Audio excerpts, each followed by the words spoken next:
안녕하세요. 구독자님들 만나서 반갑습니다. 제가 아들 하나 키우고 살면서요. 옛날에 이런 일들이 종종 벌어졌어요. 아유, 동재야. 어머님 모시고 상담 오랬더니 이분은 누구셔? 이모? 누나? 아, 선생님, 제가 동재 엄마 되는 사람입니다. 그동안 먹고 사는 게 바빠서 학부모 상담도 자주 못 오고 죄송해요. 어머, 제가 실수했네요, 어머님. 어머님께서 엄청난 동안이신가 봐요. 얼굴 뵙고 설마 학부모이실 거라고는 생각을 못했죠. 아, 네. 칭찬이신 거죠? 감사합니다. 저에게는 세상 어떤 귀한 것과도 바꾸지 않을 아들 하나가 있는데요. 아들이랑 같이 다니면 이렇게 절 엄마로 보지 않은 적이 참 많았답니다. 너 동안이라고 자랑하러 여기 사연 보냈냐고 하실 분이 있으실까요? 사실은요, 제가 동안이라서가 아니라 실제로 어린 나이에 아들을 키우느라 이런 웃지 못할 일을 겪었던 것이죠. 불과 21살의 나이에 저는 애엄마가 되었습니다. 하지만 실제로 나이가 이러하고 이런 사정으로 애를 갖게 되었어요. 라며 자질구레 해명하지 않은 이유는 따로 있어요. 여러분, 상상해보세요. 초등학교 1학년 엄마가 30이라고 하면 그 엄마에게 어떤 시선을 보낼 것 같으세요? 아마 의아함과 어딘지 이상하다는 느낌을 지울 수 없을 겁니다. 그런 시선 참 많이 받아온 제가 아주 잘 알죠. 그 시선 뒤에는 저 여자 무슨 사연이 있나? 아빠도 없으면 뭐 사고 친 거 아니겠어? 이런 의구심도 드실 거예요. 모두 맞는 말씀입니다. 저는 미혼모거든요. 그렇지만 우리 아들을 두고 사고라고 치부하고 싶지 않아요. 사랑이라고 생각하고 싶지만 의도하지 않은 때에 임신했고 애 아빠는 어느 날 호련히 사라져버렸고 아니 도망쳐버렸고 고립무원으로 친정마저 떠나고 나 홀로 아이를 키우고 살아왔거든요. 쉽고 편했다면 거짓이겠지만 그래도 전 후회하지 않습니다. 우리 동재의 엄마로 살았던 시간이 나름대로 행복했거든요. 하지만 가끔은 삶을 포기하고 싶을 만큼 버거운 현실에서도 엄청난 행운이 찾아오기도 했어요. 그런 저의 지나온 이야기를 이제부터 들려드리려고 합니다. 어쩌다가 미혼모가 된 거야? 부모가 제대로 보살피지 않은 가정 환경이거나 여자가 방탕하게 놀았던 거 아닐까? 이런 편견이 미혼모들에게 가장 두렵고 버거운 일인 것 같아요. 그런 오해 마셨으면 하는 마음으로 대중 앞에 제 사연을 솔직히 드러내기로 마음먹은 이유이기도 하고요. 양친 부모님 멀쩡히 계시고 가정교육도 나름 엄하게 받고 자랐죠. 오히려 엄청 엄하다면 엄할 수 있는 것이 군인이신 아버지 영향으로 아침 6시 기상에 밤 9시 전 귀가해서 부모님께 하루를 보고하는 점호까지 하고 살았어요. 여중 여고까지 다녔지 아버지 때문에 남자 사람인 친구도 하나 없이 고등학교를 졸업했습니다. 대학에 가서 이게 자유다 하고 술도 처음 배워보고 미팅하며 남자를 처음 만나봤어요. 하지만 여전히 집에 밤 9시 통금은 유효했고 부모님 간섭을 피해 요리조리 놀기도 하는 평범한 대학생이었습니다. 그러다가 학교 앞 한 카페에서 주말 동안 카페 서빙하는 아르바이트를 해봤어요. 정신없이 바쁘게 카페 일을 하다가 어쩐지 시선이 가는 한 남자를 보게 되었죠. 선배님, 저 남자분은 주말 아침마다 일정한 시간에 찾아오네요? 아, 달에 한쪽 저는 남자애? 내가 알바하기 전부터 쭉 찾아왔던 단골이라나 봐. 얼굴은 괜찮은데 젊은 학생이 장애가 있어서 좀 신경 쓰이지. 늘 허리를 구부정하게 하고 살짝 다리를 저는 걸음걸이가 불편한 젊은 학생이었거든요. 나보다 한두 살이나 많을까? 어쩌다가 저리 장애를 입었을까 궁금했지만 선한 얼굴에 좋은 집안에서 잘 자란 듯 보이는 말솜씨에 호감이 가서 잘해주었던 것 같아요. 저는 이 디저트 안 시켰는데? 네, 신제품 출시 전에 시식해보시라고 드린 서비스예요. 맛 좀 보세요. 저기요, 지난번도 그렇고 혹시 내가 몸이 불편한 사람이라 이러는 거예요? 네? 무슨 말씀을? 이 가게는 디저트 신제품 같은 거 안 나오잖아요. 내가 이 가게 몇 년 단골인데 이거 아가씨가 직접 만든 거잖아요. 왜 나한테 이유 없는 호의를 베푸냐고요? 뭐 동정심 같은 그런 겁니까?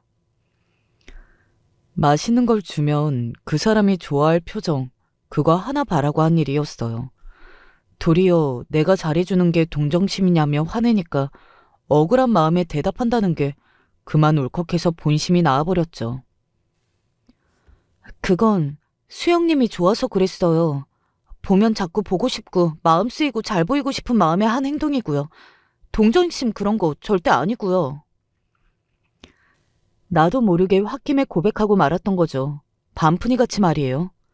갑작스러운 돌진 고백에 얼마나 당황했던지 그는 놀란 표정을 짓다가 그대로 카페를 나갔어요. 아유, 이 칠렐레. 짝사랑이나 하고 고백하자마자 바로 차이고 가게 손님들이며 같이 알바하는 오빠까지 다 봤는데 창피해서 이제 여기 못 다닌다.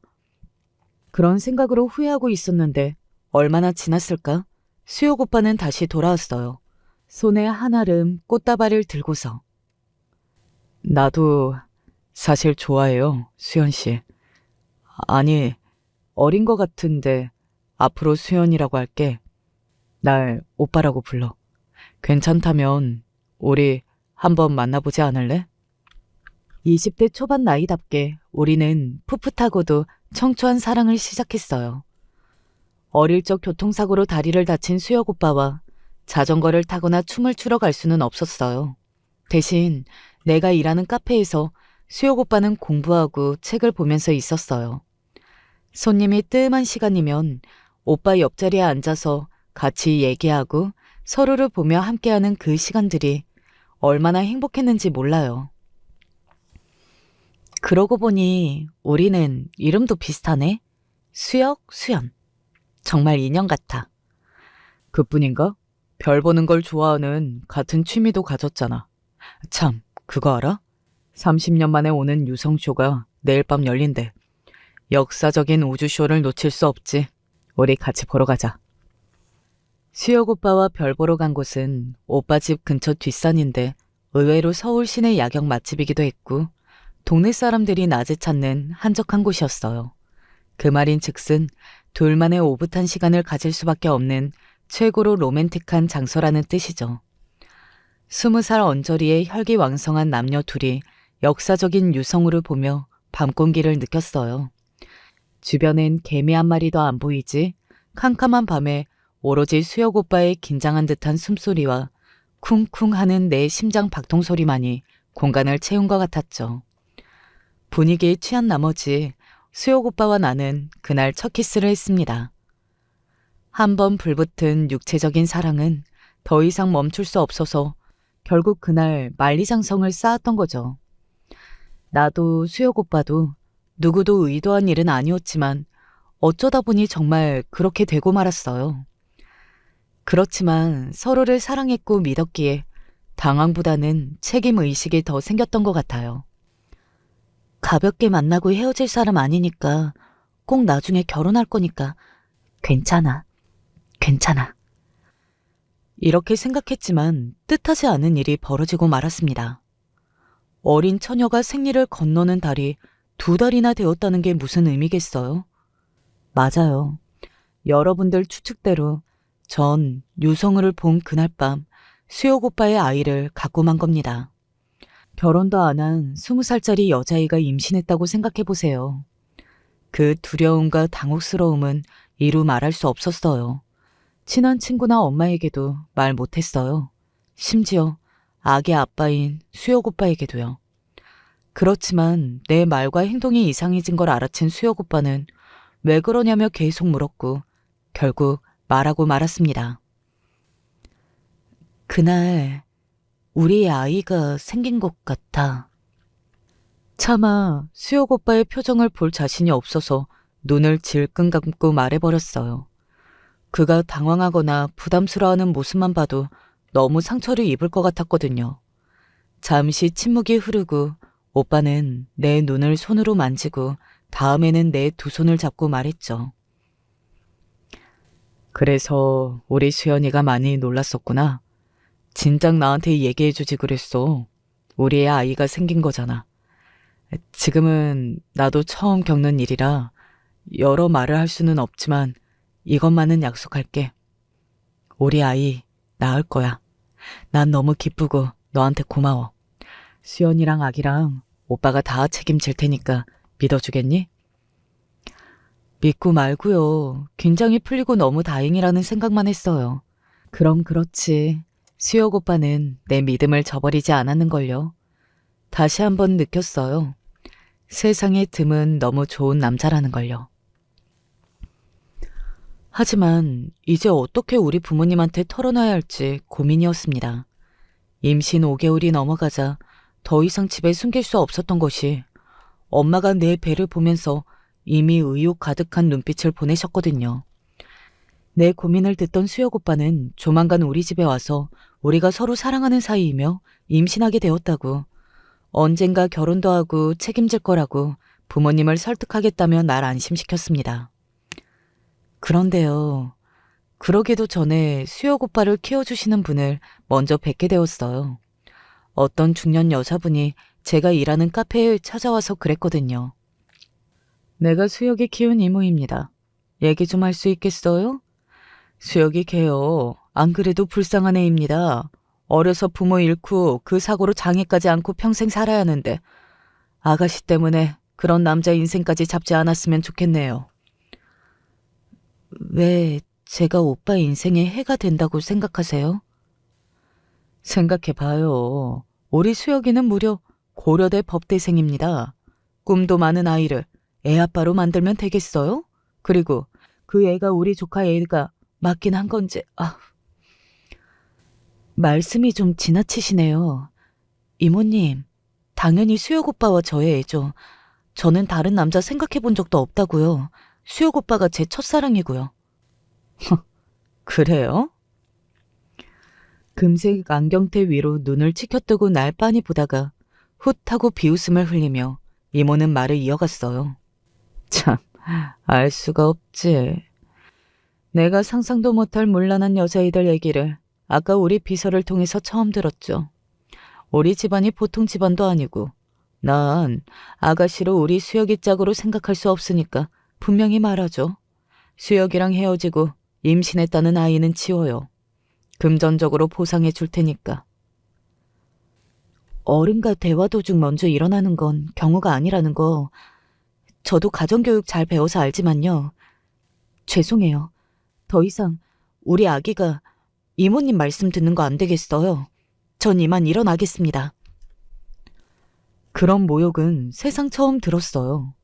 고상한 말투로 나와 아기를 사람 취급도 안 하는데 그게 더 못 견디겠더라고요. 바로 일어나서 이모님을 뒤로 하고 나오는데 이모님은 저한테 들으라는 듯이 큰 소리로 욕을 하시더군요. 저 되먹지도 못한, 역시 근본 없는 것들 하는 짓이란. 가슴이 벌렁벌렁거렸어요. 이게 말로만 듣던 집안의 반대를 물리쳐야 하는 사랑 이야기인가? 우아하게 말씀하셨지만 이모님 말씀 하나하나에 겁이 나고 가슴에 빗으로 꽂혔죠. 하지만 볼록한 배를 내려다보며 다짐했어요. 우리 아기 듣는 데서 누구라도 이상한 소리만 해봐라. 싸움 따기 돼서라도 난 다 지켜낼 거야. 누가 무서워서 질 줄 알고?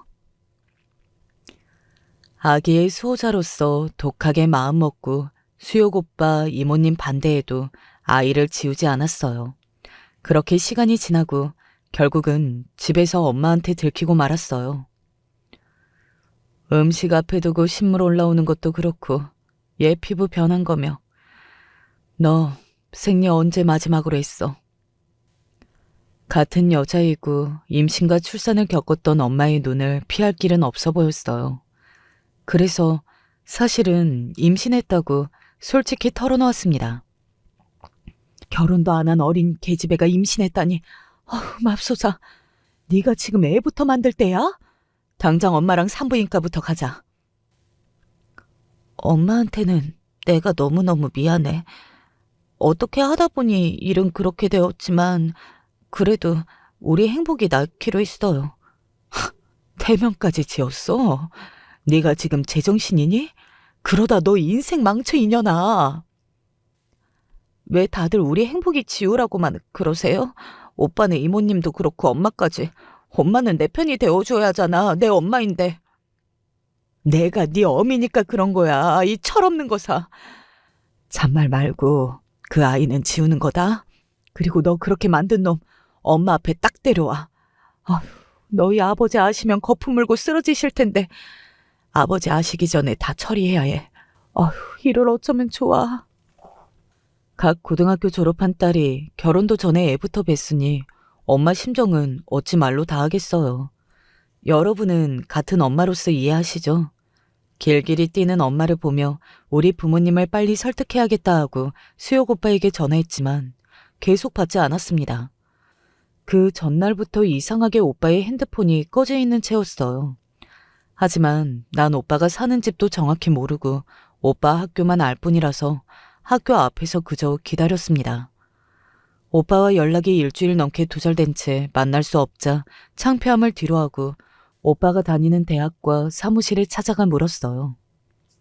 아, 검색해보니 정수혁 학생은 지지난주에 와서 학교에 휴학 신청을 냈네요. 갑자기 휴학이라뇨?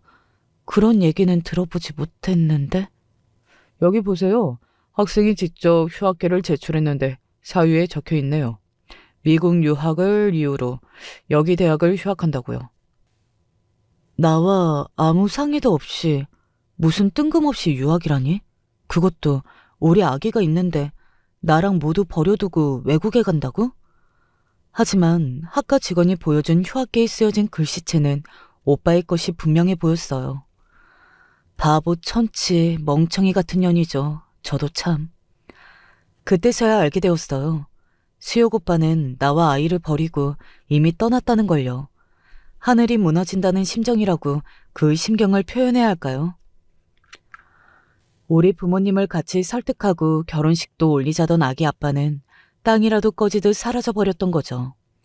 남자한테 버림받고 아기만 임신한 채 있는 딸년이 얼마나 엄마 아빠한테 미안하고 내 신세가 절망스러워서 뭘 어째야 좋을지 캄캄했어요. 아직 내 임신 사실을 모르고 있는 우리 아빠가 알게 되면 나랑 아이는 죽을지도 몰라. 며칠을 고민하다가 결정을 내렸죠. 식구들의 반응이 몹시 두려웠고 어차피 이미 못난 딸이 된 마당에 아예 자취를 감추자 생각했던 거예요. 어릴 때부터 모아둔 돈과 물품을 챙기고 2003년 2월의 겨울날 이른 새벽에 집에서 가출했습니다. 하지만 결코 난 혼자가 아니었어요. 뱃속의 내 아이, 동재와 쭉 함께 할 테니까요. 아이를 키우고 살면서 끝까지 결혼하지 말고 혼자 살아야겠다고 일부러 다짐하지는 않았어요. 하루하루 애 먹이고 입힐 걱정에 다른 생각할 겨를이 없던 것이죠. 같이 살면 네 아들도 잘해주겠다며 꼬신 남자도 덜어도 있었어요. 내 나이가 젊으니까 설마 애 있는 줄 모르고 가볍게 사귀자고 물어보는 남자애들도 있었고요. 남자들의 대시를 애엄마인 내가 받아도 되나? 처음엔 난감했지만 점차 경험이 쌓이면서 이런 거절쯤은 아무것도 아니었어요. 원한다면 한두 번쯤 나 좋다는 남자와 결혼하거나 동거할 수도 있었죠.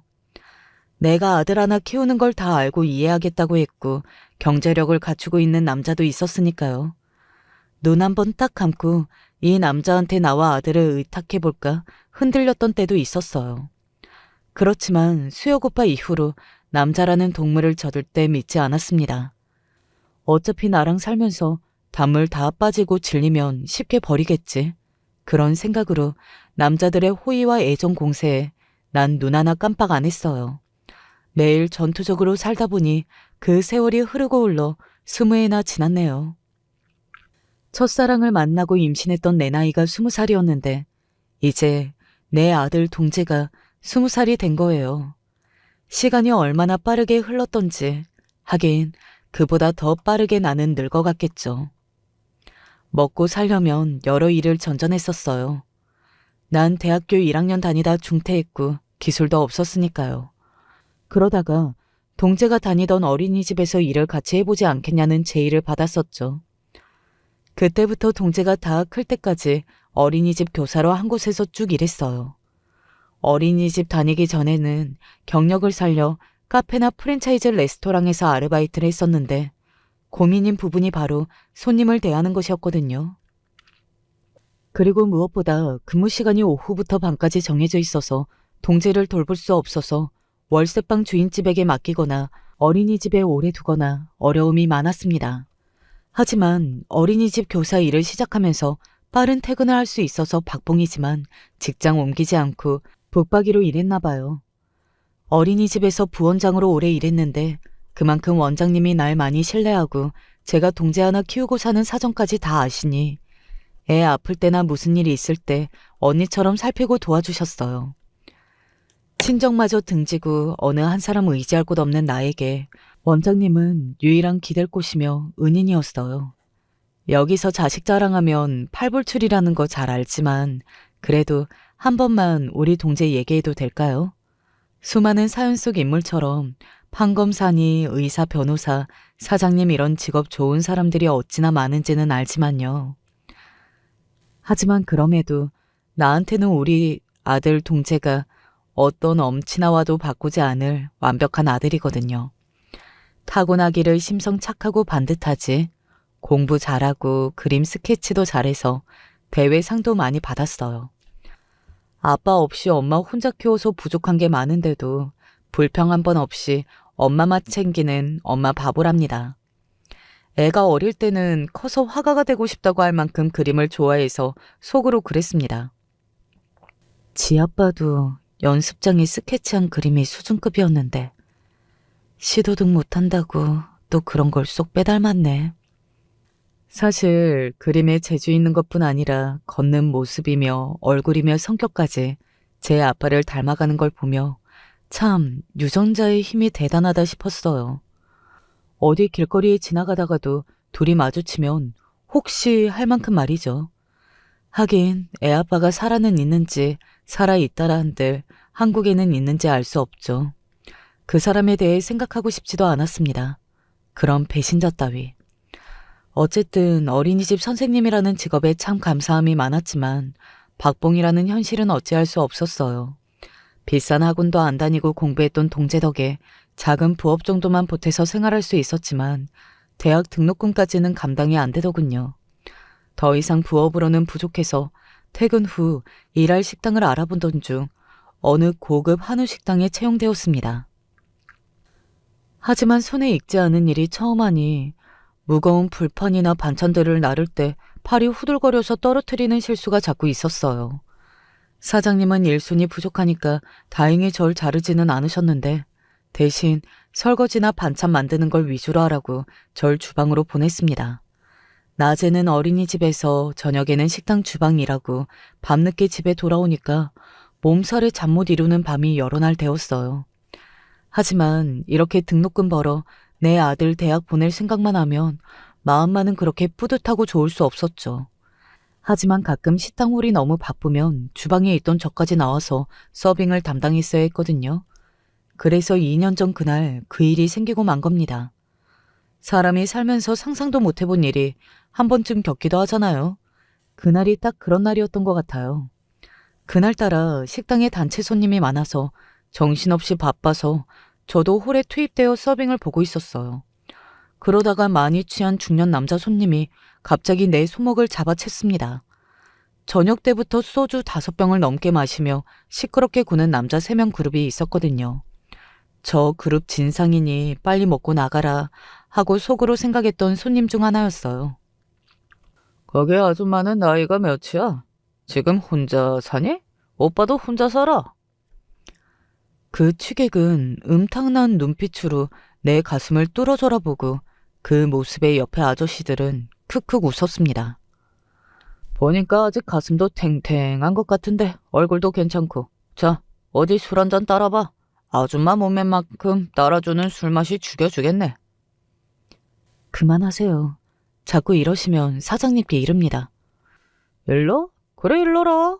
내가 이 가게에서 1년에 1,000만 원 넘게 팔아주는 단골인데 사장이 나한테 무슨 지랄을 하겠어?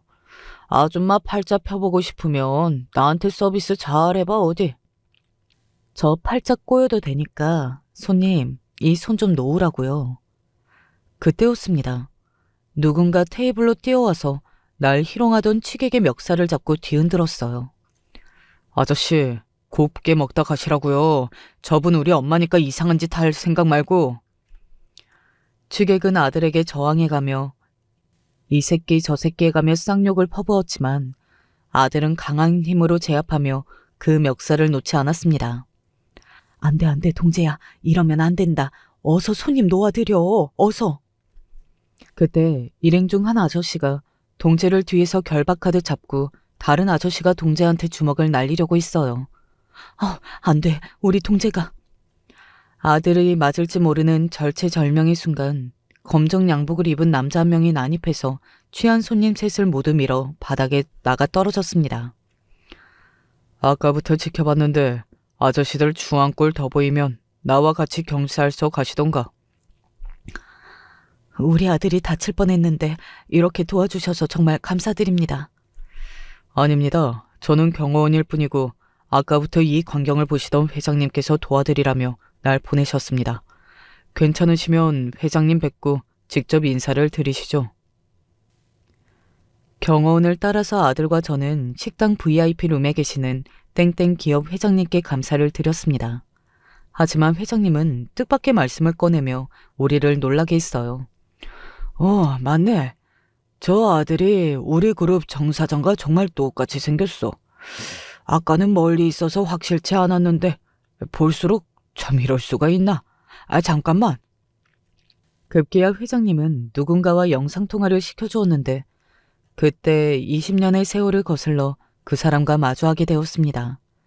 헤어진 시간만큼 늙어 있었고 변해 있을지언정 그도 나도 단번에 서로를 알아볼 수 있었죠.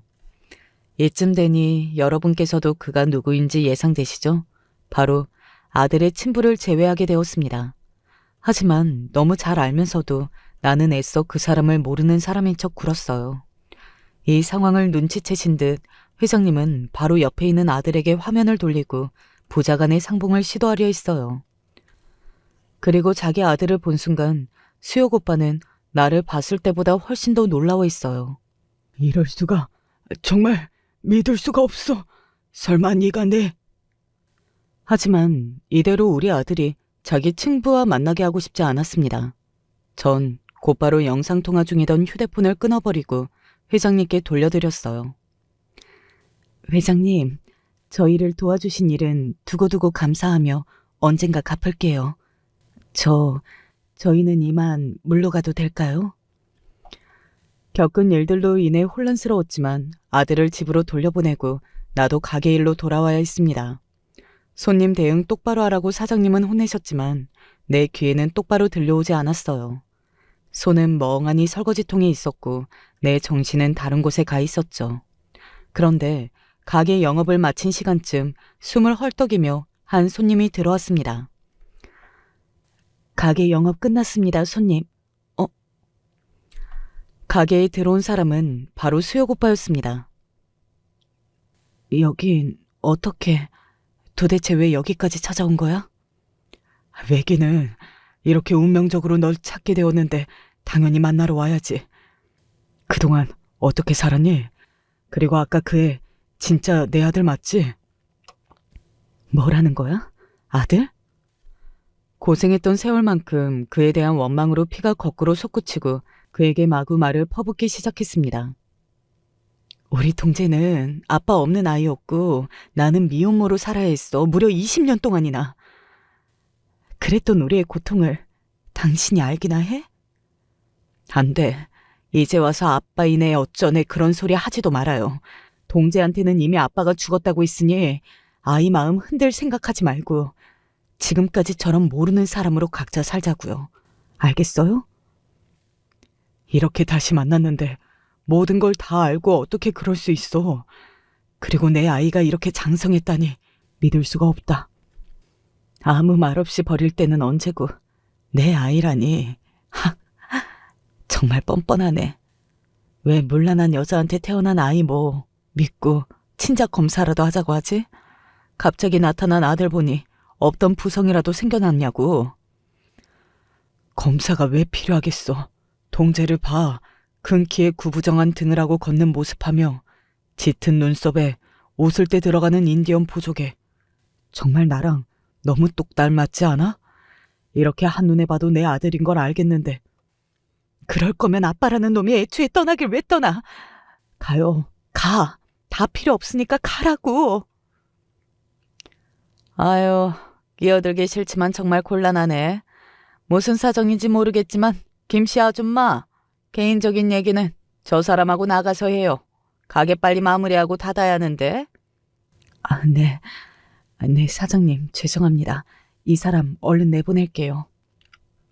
더 얘기해보자며 붙잡는 그의 손을 뿌리치고 가게 밖으로 억지로 밀어 보내버렸어요.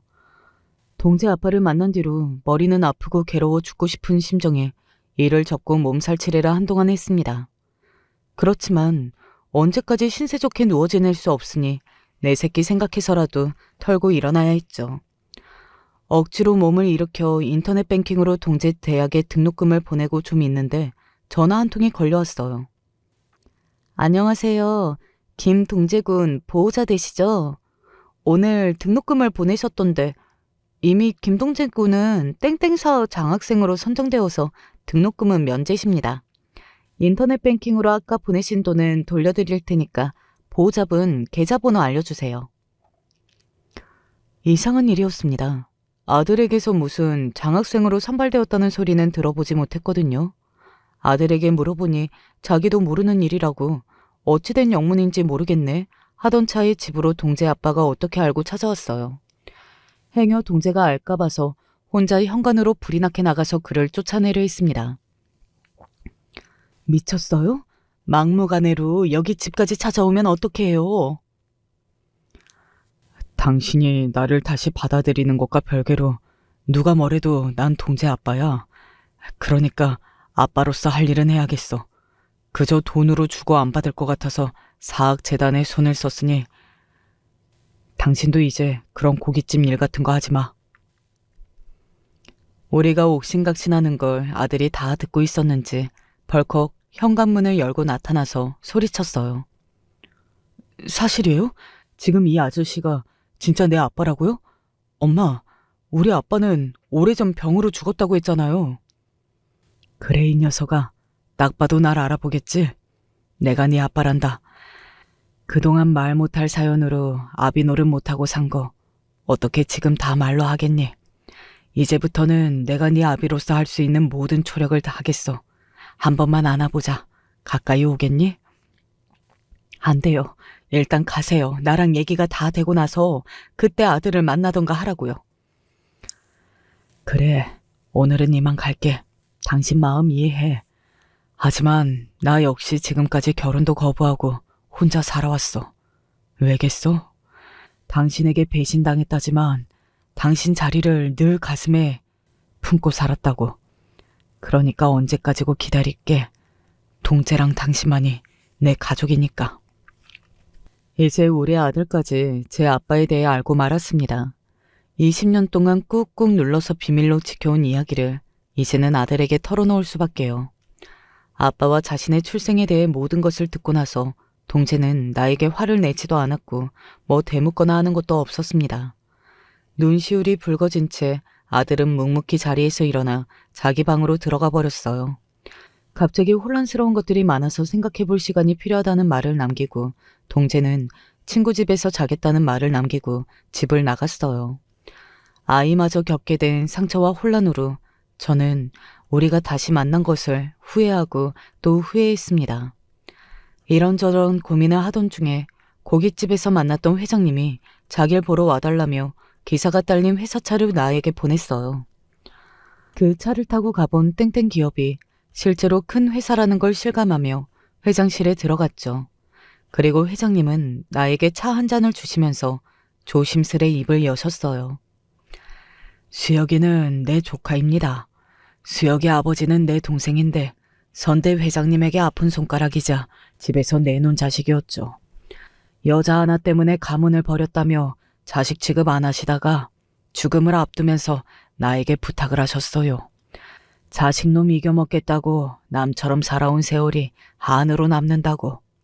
네 동생 어서 우리 집안으로 불러달라고요. 그러고 동생을 찾았을 때 그놈은 이미 세상을 달리한 지 오래되었다는 걸 알게 되었어요. 좀 더 일찍 찾았어야 했는데 동생을 살펴주지 못한 내 책임 같아서 조카인 수혁이라도 잘 보듬어 보려 했습니다.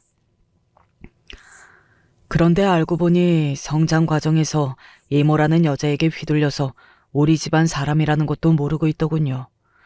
그래서 겨우 그 마수에서 벗어나도록 애쓰고 이후 땡땡기업 일가 사람으로 살게 되었죠.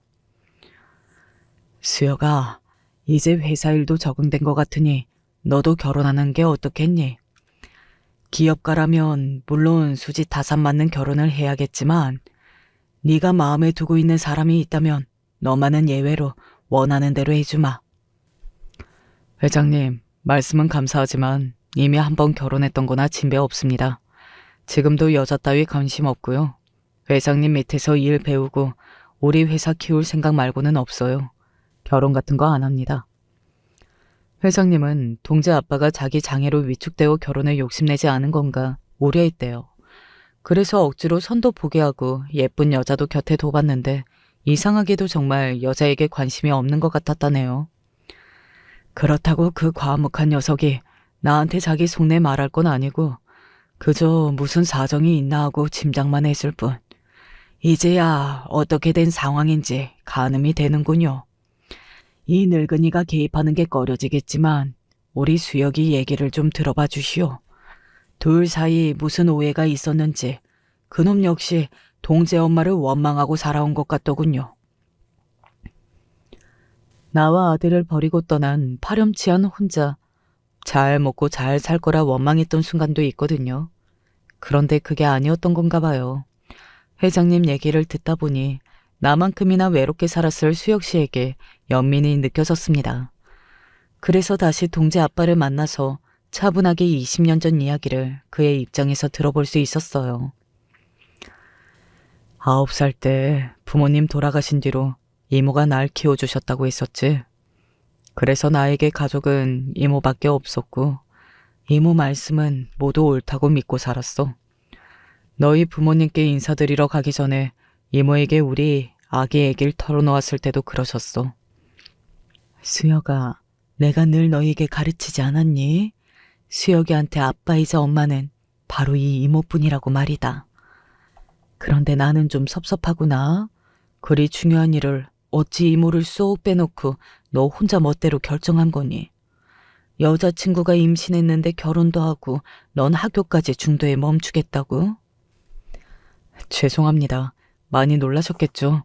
하지만 우리는 그냥 장난이나 사고 같은 거 아니고요. 진심으로 서로 사랑해요. 결혼도 하고 아이도 낳고 그렇게 멋진 가정 꾸릴 겁니다. 그래서 저희 부모님이 남겨주신 유산에서 우리가 살 집이라든가 그런 부분들 이모한테 부탁 좀 드릴게요. 그래, 내가 너한테 뭐라고 하는 건 아니란다. 우리 수혁이가 얼마나 생각이 깊고 착한 애인데 많이 생각해서 결정했겠지. 이모는 네가 그렇게 하겠다면 다 그렇게 해줄 거야. 그런데 아휴, 이 이모는 괴롭구나. 이 얘기를 너에게 말해줘야 하나 말아야 하나. 사실 늙은 노파심에 너 만난다는 여자애를 따로 좀 알아봤지. 수연이에 대해서요? 무슨 말씀을 하시려고? 수연이라는 그 여자애 말이야.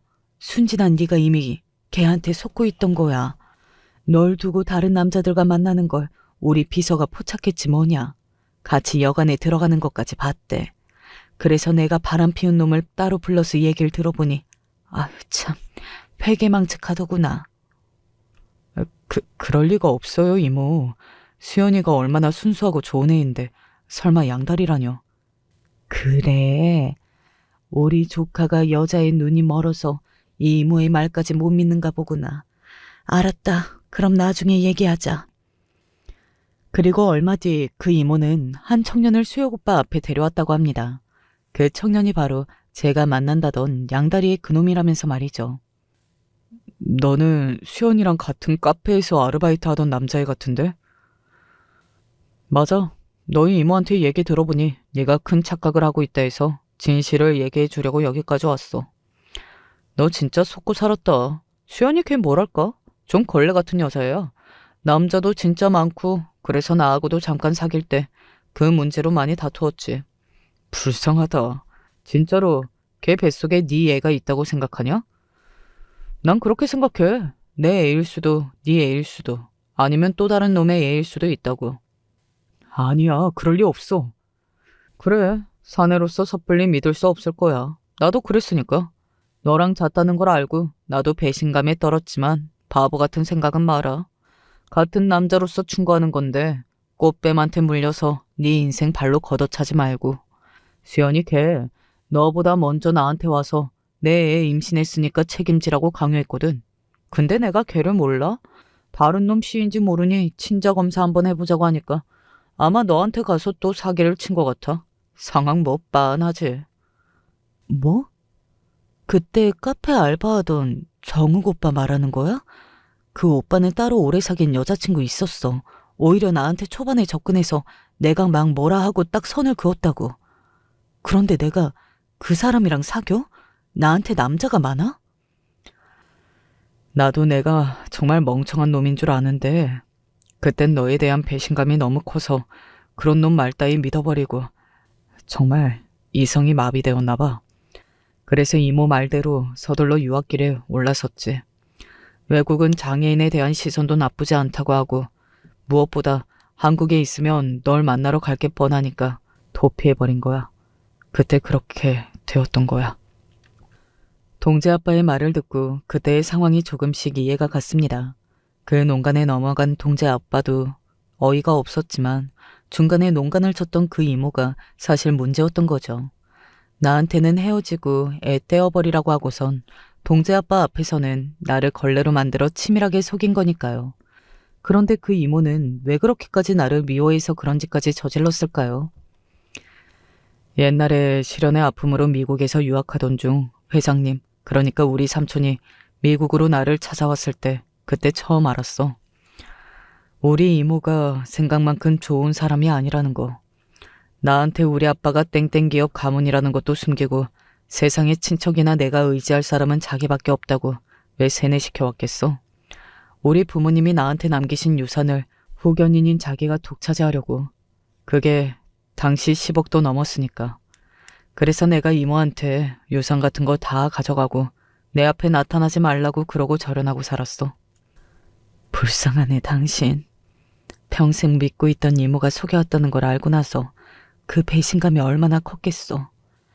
옛날에 이모라던 분 나한테 찾아와서 당신이랑 헤어지고 애 지우라고 강요했었어. 우아한 말투와 고급스러운 차림 뒤로 본색은 감추려 했지만 다른 사람이야 어쨌건 자신만 중요한 무서운 사람이라고 느껴졌어. 그래도 조카의 장래를 위해서 자기가 그런 거라고 말했던 게 사실은 다 유산을 가져갈까봐 두려워서였구나. 회장님 전화로 당신과 동재 얼굴을 본 뒤 깊이 생각해보니 이제야 앞뒤가 맞더라고. 그래서 이모를 다시 찾아가서 그때 왜 우리 사이를 갈라놓았냐고 물었지. 유산 따위 되돌려달란 말 안 할 테니 진실만 얘기해달라고 따로 돈까지 내미니까 그제야 이모가 입을 열더라. 내가 너랑 아기 낳고 이런 게 중요해서가 아니었어. 이모는 성년이 된 내가 유산을 되돌려달라고 할까봐 그게 싫어서 우리를 떼어놓은 거지. 그놈의 유산 때문에 결국 우리가 그 대가를 치러야 했구나. 그로 인해 동재 당신, 나 모두 상처를 안고 살아온 거네. 그놈의 돈. 부모님 유산 따위는 하나도 아깝지 않아. 하지만 우리의 지난 세월에 대한 책임을 이모한테 반드시 물을 거야. 이제 그건 내 할 일이고 중요한 건 당신과 동재, 우리가 함께 앞날만 생각하자. 그때 동재 아빠가 내민 손을 처음 잡았습니다. 아주 오래 그리워했던 포근한 그의 손길을요. 그리고 사실 어제 동재가 날 찾아왔었어. 처음엔 나한테 어색해하고 경계하더니 얘기를 나누면서 그래도 많이 가까워졌다고 생각해. 나에 대한 원망이나 오해도 풀었고.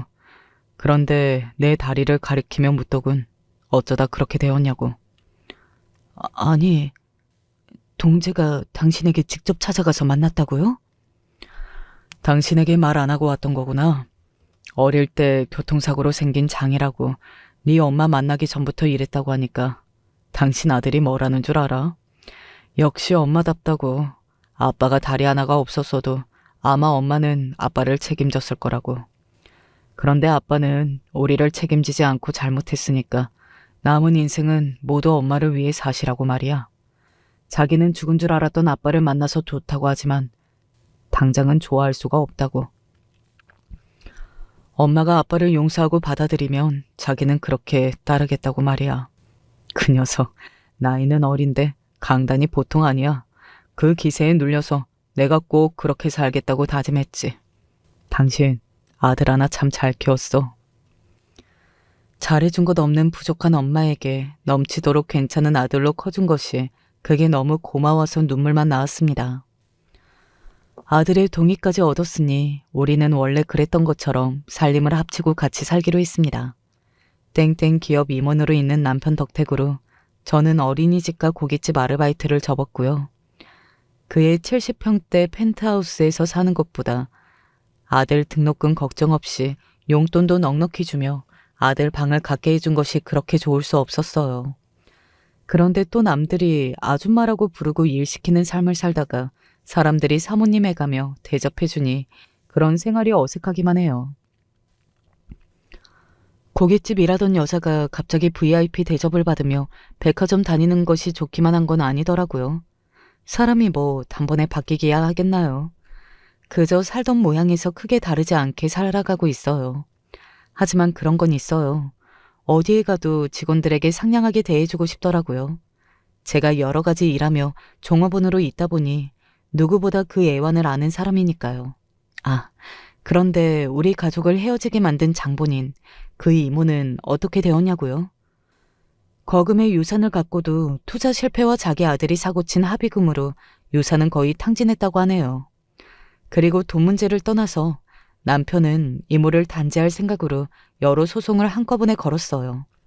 정확히 기억은 안 나지만 불법 성년 후견 개시 심판, 청구부터 조카의 병원비, 학업 등 거짓 명목으로 자신이 타낸 은닉한 재산에 대해 환수 및 형사 조치가 들어갔답니다. 그때는 우리 아들이 아파서 병원비에 눈이 멀어서 너희들에게 잘못했던 것뿐이야. 너도 엄마가 되어봐서 알잖아. 날 이해해줄 수 있잖아. 우리 조카가 저렇게 눈 뒤집혀서 날 감옥에 보내겠다고 하는데 너라도 말려줘야지 않겠니? 우리 동재 아기 때 기관지염으로 입원할 때 그 돈 없어서 주인집이며 동네 슈퍼 돌아다니면서 5만 원, 10만 원씩 꺼서 그거 갚으려고 공사집 한바 일까지 했어요. 엄마란 그렇게 자식 병원비 되는 겁니다. 그런데 이모님은 아픈 아들을 위해 조카와 우리 동재한테 업을 지으셨네요. 그래 뭐 그렇다 치고 네가 날 아무리 나쁜 년으로 몰아도 괜찮다. 그런데 이제 와서 무슨 복수니? 나는 나이대로 이제 안 아픈 곳이 없어. 내 아들은 30이 넘도록 취직도 못하고 생활고로 정말 불쌍하게 살고 있단다. 혹시 조카네 회사에 취직이라도 시켜준다면 내가 평생 속지 않은 마음으로 삼아. 뭔가 크게 착각하고 계시네요. 절이라도 해서 용서부터 구할 사람이 저한테 아들 취직 자리를 놓고 협상하시는 건가요? 저는 이모님 용서 같은 거 바라지 않아요. 아니, 평생 그 얼굴 우리 가족 앞에 디밀지 않았으면 해요. 오늘 대화해보니 알겠네요. 20년 넘어도 이모님은 주변에 해악을 끼치는 벌레 같은 그런 사람으로 남아있다는 걸. 이만 가세요. 안 나가시면 경호원 불러서 몸 어디 하나 다치실 겁니다. 남편의 이모는 나한테 이렇게 철면피로 구는데 남편에게는 어떻게 나올지 그림이 그려졌어요. 겉으로는 불쌍한 척 연기도 잘하는 이모에게 남편이 또 설득될지 모르니 아예 만나지도 말라고 신신당부했어요. 알겠어. 알겠다고. 이모 일은 내가 알아서 할 테니 마하나님은 마음 편하게 이거나 받으세요. 이게 뭐예요? 갑자기 무슨 반지? 다 늙어 주책맞다 생각하실지 모르시지만요. 남편한테 결혼하자는 프로포즈를 받았습니다. 낯간지러웠지만 떠밀리다시피 결혼식을 준비했어요. 다른 젊은 부부들처럼 웨딩 촬영도 하고 어느 드레스를 결혼식에 입을지 골라도 보고요. 신부님, 그럼 이 드레스는 어떠세요? 헤어는 업스타일로 어깨를 드러내시는 게 이쁘시겠대요. 아휴, 뭘 어깨를요. 저 아줌마예요. 그냥 얌전한 걸로 빨리 고르고 싶어요. 어머, 아줌마라뇨. 요즘 신부님들 다 늦게 결혼하시잖아요. 비슷한 연배이신 것 같은데요. 평생 한 번뿐인 결혼식인데 최고로 아름답게 보이셔야죠. 애까지 낳아 키웠는데 새 신부인 척 이 드레스를 입고 저 드레스 입고 하려니 얼굴이 다 화끈거렸어요. 부끄러워하는 내 모습이 뭐가 그리 웃긴지 동재 아빠는 나만 보면 킥킥 웃고요. 매니저 말씀이 다 맞네 뭐. 당신 20살 때처럼 여전히 예쁘고 빛나니까 제일 예쁜 드레스로 골라. 어머나, 신랑님 너무 로맨틱하시네요. 그럼 두 분 옛날 첫사랑인데 나중에 재회해서 결혼까지 하시는 사연인가요? 너무 낭만적이다. 가만, 내가 이럴 때가 아니지. 제가 특별히 공수해온 드레스 꺼내올 테니 잠시만 기다리세요. 현실과 조금 다르긴 했지만 매니저 말씀이 맞긴 하니까 우리는 서로 마주보며 웃기만 했습니다. 아들 다 키워놓고 올리는 결혼식이 민망도 했지만 막상 결혼식 날 우리 부모님이 혼주석에 앉아 계신 걸 보니 식 올리기 잘했다는 생각이 들었어요. 또 아들만 보고 살아왔던 엄마의 결혼이 늦은 만큼 더 행복으로 가득하길 빈다는 아들의 결혼 축하 낭독을 들으며 기쁨의 눈물을 흘리기도 했고요. 그 결혼식이 벌써 1년이 지났네요. 이제 저는 어쩌면 평범한 주부의 삶을 사는지 몰라요. 돈 걱정하며 아들 키우는 일만 생각하며 살다가 어느 순간 갑자기 모든 것이 제자리를 찾은 기분이죠. 대학교 1년을 다니던 아들은 아빠 따라 경영 공부를 하고 싶다며 재수해서 미국의 대학으로 갔습니다. 아침에 남편 출근 준비시켜서 보내고 퇴근한 남편과 같이 저녁 먹고 남편 다리를 마사지해주는 것 외에 딱히 하는 일 없는 게으른 주부로 있죠. 동재 아기 때 도움받았던 마리아의 집 미혼모 복지시설에 가서 일을 돕는 시간 빼고는 말이에요. 시간적 여유를 가지면서 생생한 남들 사연을 듣고 함께 울고 웃으면서 많은 시간을 보냈어요. 그러다가 글을 쓰고 싶다는 생각도 처음 하게 되었고요.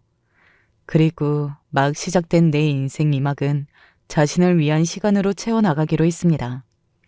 처음 글은 제 살아왔던 이야기로 이렇게 써봤고요. 언젠가 기회가 되면 또 다른 글로 여러분을 찾아뵙도록 할게요. 이 땅 위에 혼자 아기를 키우는 한부모 엄마 혹은 아빠 모든 분들에게 용기를 드리고 싶습니다. 지금 하는 고생이 언젠가 더 큰 행복으로 돌아올 거라 믿고 소중한 아이에게 담뿍 사랑 주며 키워가시길 빌어요. 여기서 저는 글을 닫을게요. God bless you. 하나님의 은혜와 축복으로 충만한 하루 되세요, 여러분. 지금 생각해도 믿기지 않을 이야기입니다. 제 이야기를 좀 들어주세요. 지금껏 범생이처럼 공부만 하고 살아서 여자라고는 한 번도 제대로 만나본 적이 없었습니다. 사실 관심은 있었지만 저 같은 남자를 좋아해줄 여자가 없었죠. 다들 자기가 돋보이도록 잘 꾸미고 멋지게 옷도 유행 맞춰서 입고 다니는데 저는 눈도 제대로 안 보이는 두꺼운 안경에 후줄근한 옷만 걸치고 누가 말을 걸어도 숫기 없는 성격 덕에 언제나 더듬더듬 대꾸하는 것조차 힘들었습니다. 부모님은 나중에 때가 되면 다 생길 거라면서 너는 지금 공부에 힘쓸 때야. 주변에 여자 만나는 놈들 봐라. 걔네 중에 어디 하나 제대로 된 애들이 있긴 하니? 그에 비해서 너는 성적도 잘 나오고 공부도 잘하잖아. 남들보다 위에 설 수 있는 기회야. 나중에 좋은 직장 가지면 여자는 언제든지 따라오는 거니까 일단은 지금 하는 공부에만 집중해라. 라며 제게 계속 공부할 것을 종용했고 부모님의 말에 한 번도 반기를 들어본 적이 없던 저는 참 순진하고 바보 같게도 부모님 말만 믿고서 정말 열심히 공부했습니다. 이렇게 공부를 하면 예쁘고 착한 여자를 만날 수 있을 거라는 마음을 가지고 말이죠. 그래도 그렇게 노력을 한 덕에 비록 지방의 작은 대학이긴 하지만 교수로서 취직을 할 수 있었어요. 학생들을 가르친다는 건 나름대로 적성에 잘 맞았습니다. 솔직히 교수직을 준비할 때만 해도 워낙 제 성격이 남들이랑 어울리는 게 힘들어서 이거 아무리 학생들이라도 내가 잘 가르칠 수 있을까 하는 걱정이 있었는데 그래도 막상 단상 앞에 서니까 생각보다 힘들지 않고 그래도 교수직이라고 벌이도 괜찮고 여러모로 만족스러웠습니다. 게다가 부모님은 저보다 더 제 교수직을 좋아하셨습니다. 동네 사람들 다 불러서 잔치를 하겠다는 걸 간신히 말렸었죠. 나 먹고 사는 것이 직업이라곤 하지만 한평생 힘들게 키워주신 부모님조차 좋아하는 직업인 만큼 저에게 불만이란 게 있을 리 없었습니다. 하지만 그렇게 모든 것들이 만족스러운 와중에도 고민이 있었습니다. 그래서 나는 대체 언제 연애를 할 수 있는 걸까? 흔히 연애에도 때라는 게 있다고 합니다. 그래가지고 그 시기를 지나면은 점점 더 연애를 하기가 힘들어진다고 하더라고요. 제가 딱 그 꼴이었습니다. 살면서 연애는커녕 연애까지 갈랑말랑한 그런 관계였던 여자친구들도 한 명도 없었습니다. 그렇다고 그냥 편하게 친구로 지내는 사람이 있느냐? 그것도 아니었어요. 남자인 친구들이야 많으니까 대화를 하더라도 어색함이 없고 끊김없이 이야기가 가능한데 같은 대학의 똑같은 교수라고 할지라도 그 교수 성별이 여자면 어, 저기 밥은 드셨어요? 라는 식으로 세상 그 누구보다 멍청하고 바보 같은 말투가 나오고 맙니다. 저도 진짜 꼭 연애가 아니더라도 그냥 친구로서 여자들이랑 잘 지내고 싶었거든요. 하지만 여자한테는 무슨 버퍼링이라도 걸린 듯이 버벅거리기만 하니 저한테 다가오는 사람도 없고 덕분에 저는 35살까지 여자 손 한번 제대로 못 잡아본 모태 솔로였습니다. 야, 너는 대학 교수까지 돼놓고 아직도 연애를 안 하냐? 왜? 마음에 드는 여자가 없는 거야? 너 생각보다 눈이 높다. 마음에 드는 여자가 왜 없겠냐? 당연히 있지. 근데 살면서 한 번도 연애를 못 해보고 공부만 하다 보니까 여자를 어떻게 대해야 할지 모르겠어. 차라리 내가 그냥 여자인 친구라도 있었으면 걔한테 물어보기라도 하든가. 아니면 걔랑 친해지면서 좀 여자를 대하는 방법을 배울 텐데 내 주변에 또 여자인 친구가 어딨어. 죄다 사내 놈들밖에 없지. 아, 진짜 미치겠다. 부모님은 슬슬 결혼하라고 이야기를 하는데 결혼은커녕 연애도 못 해본 내가 어떻게 결혼을 하겠냐? 너 그렇게 범죄인같이 살 때부터 알아봤다. 그러면 내가 너랑 잘 맞을 법한 여자 하나 소개시켜 줄까? 장담하는데 너한테 진짜 아깝거든? 근데 내가 너 불쌍해서 선의로 한번 소개시켜 주는 거니까 알아서 잘 해봐. 그러던 어느 날 중학교 시절부터 친하게 지냈던 친구 중 하나와 술자리를 가지다가 친구가 제 푸념을 들어준 적이 있습니다. 그런 제가 남이 보기에도 참 불쌍하긴 했는지 그 친구는 제게 여자 한 명을 소개시켜 주겠다고 했죠. 당장 지푸라기라도 잡는 심정으로 너무 고맙다고.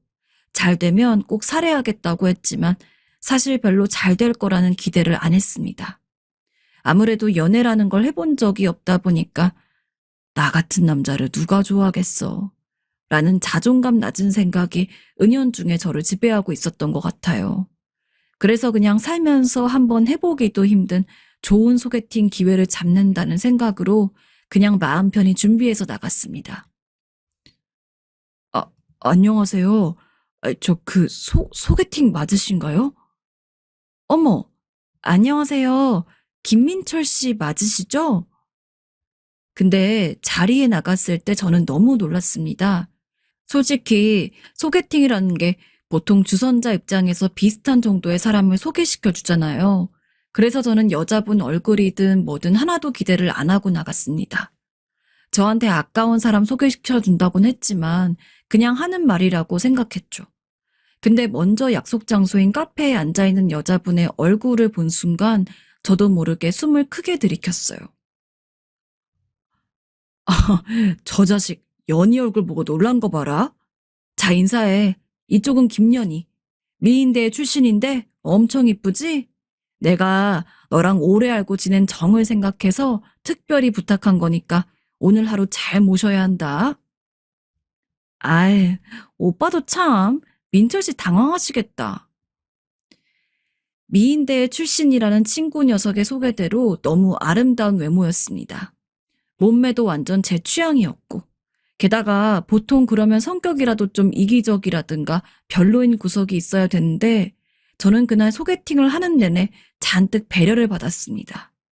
제가 여자 한번 제대로 못 만나본 사람이라는 것을 제 친구한테 들었는지, 작은 것 하나부터 열까지 전부 다 본인이 리드를 하는데, 그냥 예쁜 줄만 알았거늘 의외의 멋있는 부분도 있고, 모든 게 완벽했습니다. 제가 연애 한번 제대로 못 해봐서 오늘 연희 씨랑 소개팅 하는데도 특별히 해드린 게 없네요. 너무 죄송해요.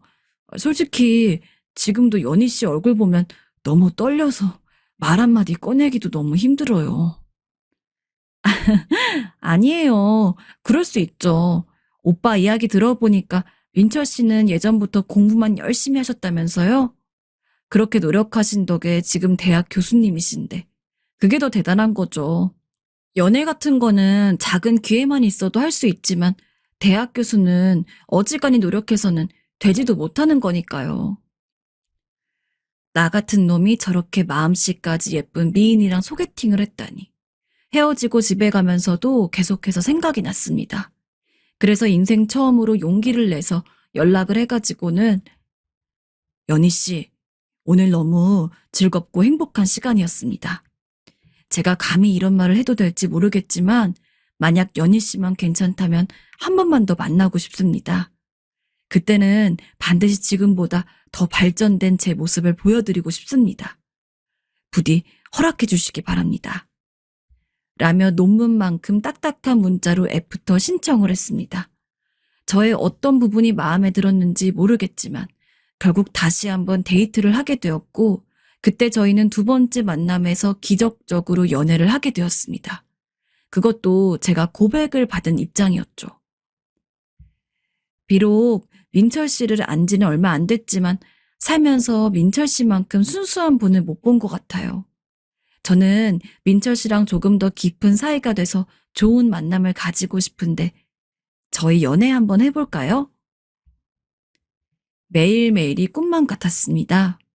평생 연애 한번 못 해보고 살다가 여자랑 손을 잡고 연애를 한다는 것도 신기했고 그런 연애 대상이 길거리를 지나가는 그 어떤 사람들보다도 월등한 미모와 몸매를 가진 미인대의 수상자라는 것도 신기했고 심지어 그런 여자가 저한테 먼저 고백을 해서 이렇게 좋은 사이가 되었다는 것도 놀라웠습니다. 첫 연애이긴 했지만 저는 솔직히 이 여자가 아니면 더 이상 나와 이렇게 깊은 관계가 되어줄 여자를 또 볼 수는 없을 거라고 생각을 했습니다. 그래서 조금 성급하긴 하지만 연애한 지 1년쯤이 되었을 때 이렇게 이야기를 했어요. 나는 나중에 당신이랑 꼭 결혼을 하고 싶어. 당장 결혼하자는 이야기는 아니지만 그래도 미래를 대비해서 미리 부모님한테도 인사드리고 싶고 그래. 만약에 당신이 부담스러운 게 아니라면 빠르게 날 잡아서 우리 부모님한테 인사 한번 드릴래? 외모뿐만 아니라 마음까지 착한 이 사람을 놓치고 싶지 않았습니다. 다행히 부모님에게 인사를 드리러 가는 것에 동의를 해서 저는 그 주 주말에 부모님에게 미리 결혼하고 싶은 여자가 있고 언젠가 이 여자랑 꼭 결혼을 하려고 하니까 미리 인사를 드리고 오고 싶다고 이야기를 해서 약속을 잡았어요. 한 번도 여자 이야기를 하지 않던 제가 처음으로 여자친구 이야기를 꺼내고 심지어 결혼까지 하고 싶다고 이야기를 하니 부모님은 무척이나 기대가 되는 얼굴이었습니다. 오기 전부터 몇 살이냐는 둥, 어떻게 생겼나는 둥, 무슨 일을 하냐는 둥, 이것저것 꼬치꼬치 캐물었지만 저는 그런 부모님에게 이제 곧 만나니까 만나서 직접 물어보세요. 하고 일부러 아무 말도 안 했습니다. 제가 이야기하면서 설명하는 것보다 직접 보면서 알아봐야 진국이 제대로 드러나는 사람이라고 생각했으니까요. 인사를 드리러 가기로 한 날 평소에도 참 예쁘게 자신을 돋보이도록 꾸밀 줄 아는 사람이었지만 그래도 부모님에게 인사를 드리러 간다고 하니 평소보다 훨씬 더 우아하고 참한 이미지가 드러나도록 옷을 입었더라고요.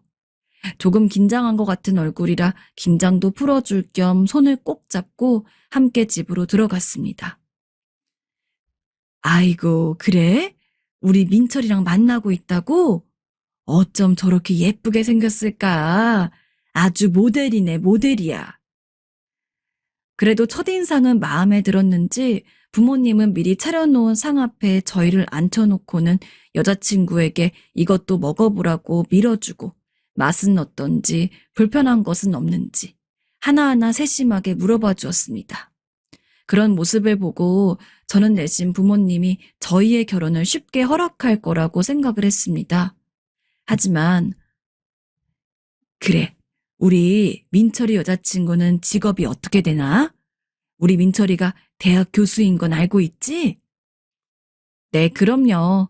민철 오빠가 정말 공부 열심히 했다고 들었어요.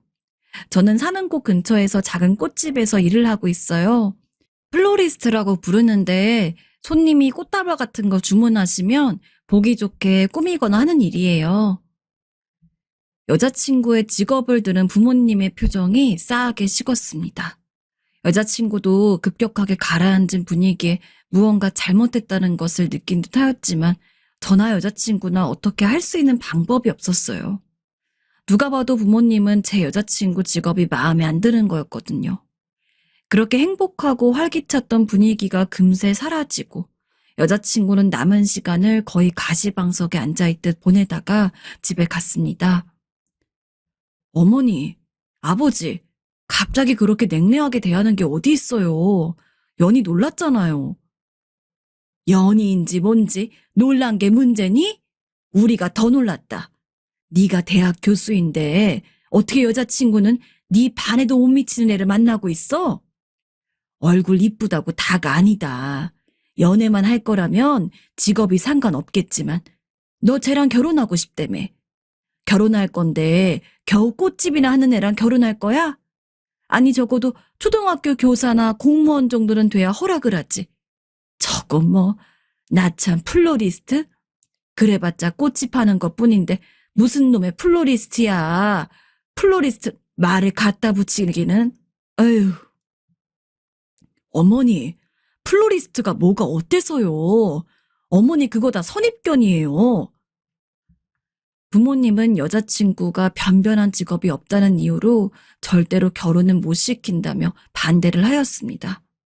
제가 아무리 플로리스트가 잘만 하면 큰 돈을 버는 직업이고 그저 교육 계열의 직종이 아닐 뿐 충분히 전문성을 발휘해야 하는 직업이라고 말씀을 드려도 여전히 저희 부모님에게 여자친구는 그냥 별것 아닌 꽃집 파는 사람, 딱 이 정도였습니다. 여자친구에게 너무나 미안해서 고개를 들 수가 없었습니다. 설마 저는 부모님이 여자친구의 직업을 가지고 그렇게까지 실망하실 거라고 생각도 못했고 설사 실망을 하더라도 여자친구가 앞에 있는 상황에서 그걸 다 티낼 거라고는 정말 상상도 못했습니다. 연희야, 너무 미안해. 우리 부모님 때문에 속상했지. 원래 저렇게까지 예의 없게 행동하시는 분들이 아닌데 이번에 조금 다른 때보다 더 예민하셨던 것 같아.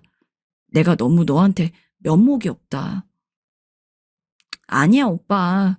오빠네 부모님 마음 다 이해해. 오빠는 대학 교수인데 부모님 입장에서는 내 직업이 찰 리가 없지. 그래도 나는 오빠랑 결혼하고 싶으니까 내가 조금 더 노력할게. 그러니까 나한테 미안해하지 않아도 돼. 그 이후로 여자친구는 부모님에게 매일같이 손편지를 썼습니다.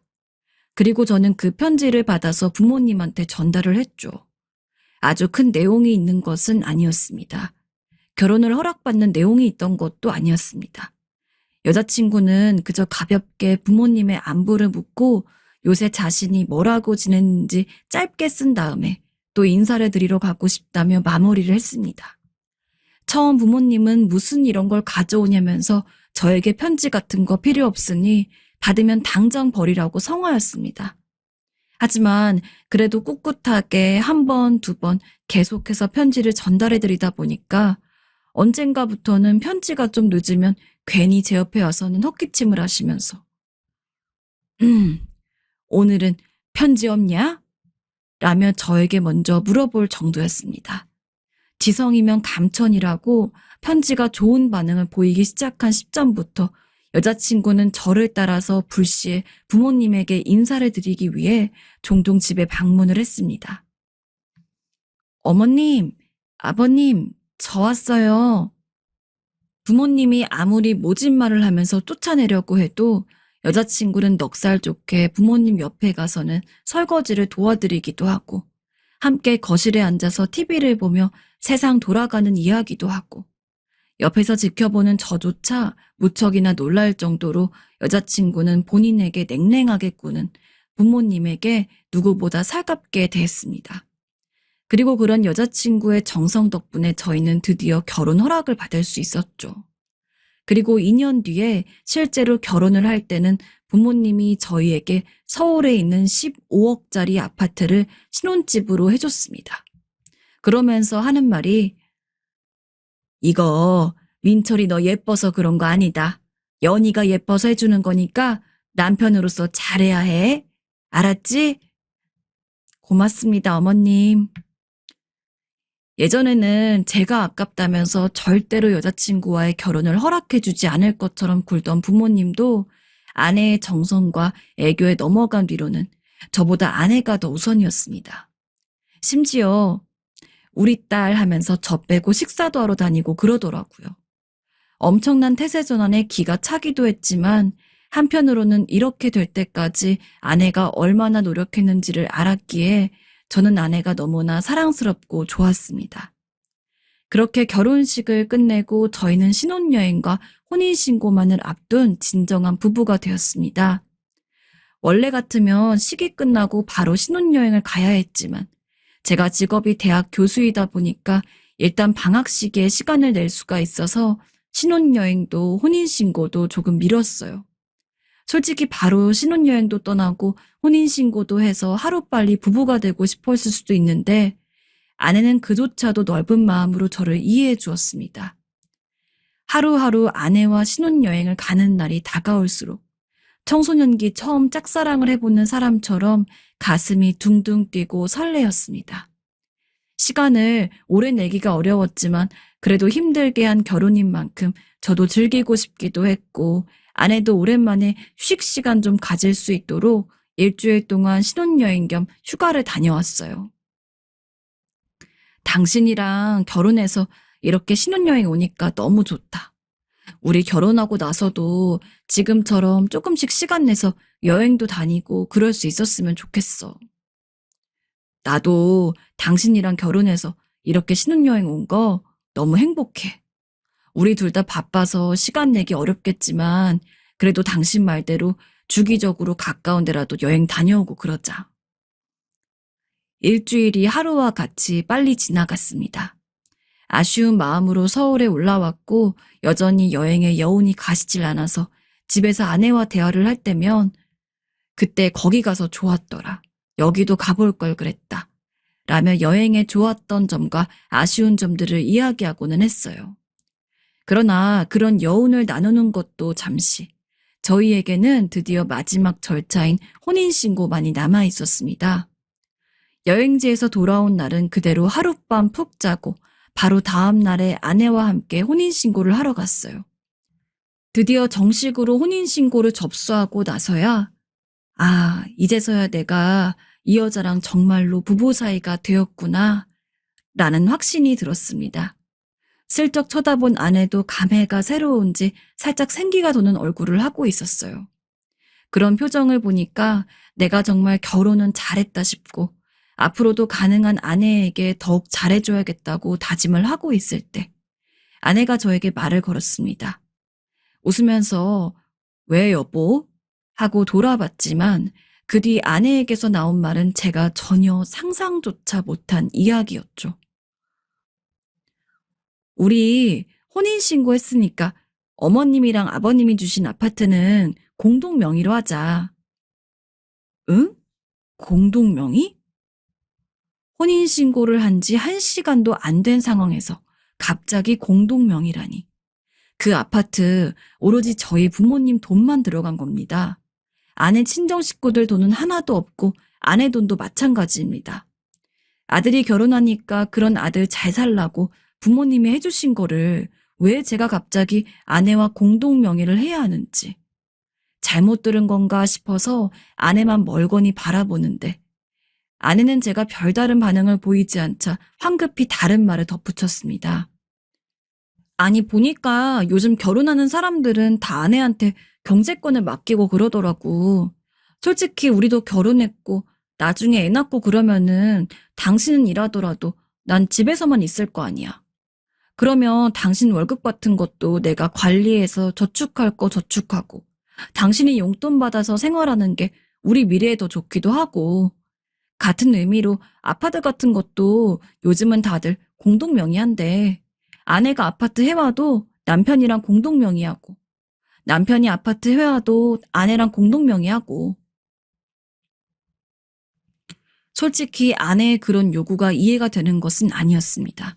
하지만 설마 아내가 어떠한 욕심이나 탐욕을 가지고 아파트가 탐이 나서 그럴 거라고는 생각을 안 했어요.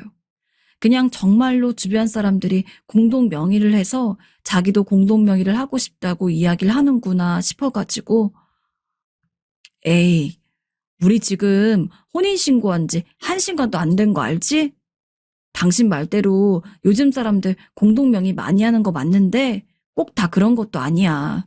정 당신이 공동 명의 하고 싶으면 나중에 우리 애들 낳고 다시 한번 생각해보자. 그때 나한테 또 이야기하면 그땐 나도 공동명의 진지하게 생각해 볼게. 라며 웃으면서 답했습니다. 전 당연히 아내도 알겠다면서 넘어갈 줄 알았습니다. 근데 저를 보면서 진짜 난생 처음 보는 표정으로 정색을 하더라고요. 너무 놀라서 아무 말도 못했는데 분명 제 당황스러움을 눈치챘을 아내가 여전히 표정을 풀지 않은 채 누가 봐도 화난 티를 팍팍 냈습니다. 그래도 그때는 그냥 한 번이니까 제가 너무 과민하게 반응하는 거라고 생각하고서 넘어갔어요. 하지만 그 이후에도 아내는 계속해서 아파트 공동 명의를 제게 주장했습니다. 이게 한두 번 이야기해야 그냥 적당히 웃어넘기지. 나중에 생각해 보겠다는 걸 계속해서 조르니까 아무리 저라고 해도 화가 나더라고요. 당신 진짜 적당히 좀 해. 아파트 공동 명의에 무슨 걸신 들렸어? 이 아파트 우리 어머니랑 아버지가 해준 거야. 장모님이랑 장인어른, 그리고 당신은 이 아파트에 돈 하나 댄 적 없잖아. 당연히 명의를 할 거면 부모님 아들인 내 명의로 하는 게 맞지. 무슨 이유로 당신이 나한테 공동 명의를 주장할 수가 있어? 이 아파트 날로 먹고 싶어서 그래? 말이 너무 심한 거 아니야? 원래 다른 집 봐도 아파트든 뭐든 다 부인 이름으로 하고 그래. 그런 것도 몰라? 그래도 당신 말대로 이 집은 어머님이랑 아버님이 해주신 거니까 나도 그냥 공동 명의로 하자고 이야기한 거야. 근데 당신은 무슨 내가 다른 마음이 있어서 그런 것처럼 몰아가는데 그거 굉장히 기분 나빠. 다른 집은 다른 집이고 우리 집은 우리 집이지. 나는 당신이랑 이 아파트를 공동 명의로 나눠 가질 생각이 없어. 만약에 우리가 결혼한 지 오래되긴 했으면 그때는 또 모르겠지만 우리 이제 막 결혼한 신혼부부야. 당신을 사랑해서 결혼한 건 맞지만 아무리 그래도 명의라는 건 현실적으로 봐야 되는 문제잖아. 그렇게 끝나지 않는 싸움을 지속했습니다. 그러다 결국 아내는 공동 명의에 안 해주면 날 사랑하지 않는 것으로 판단을 하겠다고 말하고 이혼을 한다고 하더군요. 전 그런 아내가 너무 소름 끼치고 짜증이 났습니다. 뭐라고? 이혼을 하겠다고? 그래, 당신은 날 안 사랑하는 거야. 당신한테 마음 떨어졌어. 그냥 이혼해. 기가 찬다. 그래, 그러자고. 혼인신고가 끝나자마자 아파트 공동 명의를 주장하며 그거 안 해주면 이혼하겠다고 말하는 사람이라니. 내가 알던 그 착한 아내가 아닌 것 같아서 저도 그냥 망설임 없이 바로 서류를 가져와서는 도장 찍으려고 했습니다. 근데 설마 제가 그렇게 세게 나올 줄은 몰랐는지 막상 서류 가져오니까 갑자기 고개를 슬쩍 돌리더니 웅얼웅얼 생각해보자고 하더군요. 그 모습을 보니까 어쩐지 이상한 기분이 들었습니다. 왠지 아내랑 계속해서 살다 보면 저는 제 주도권 하나 없이 평생 노예로 살아야 할 것 같았어요.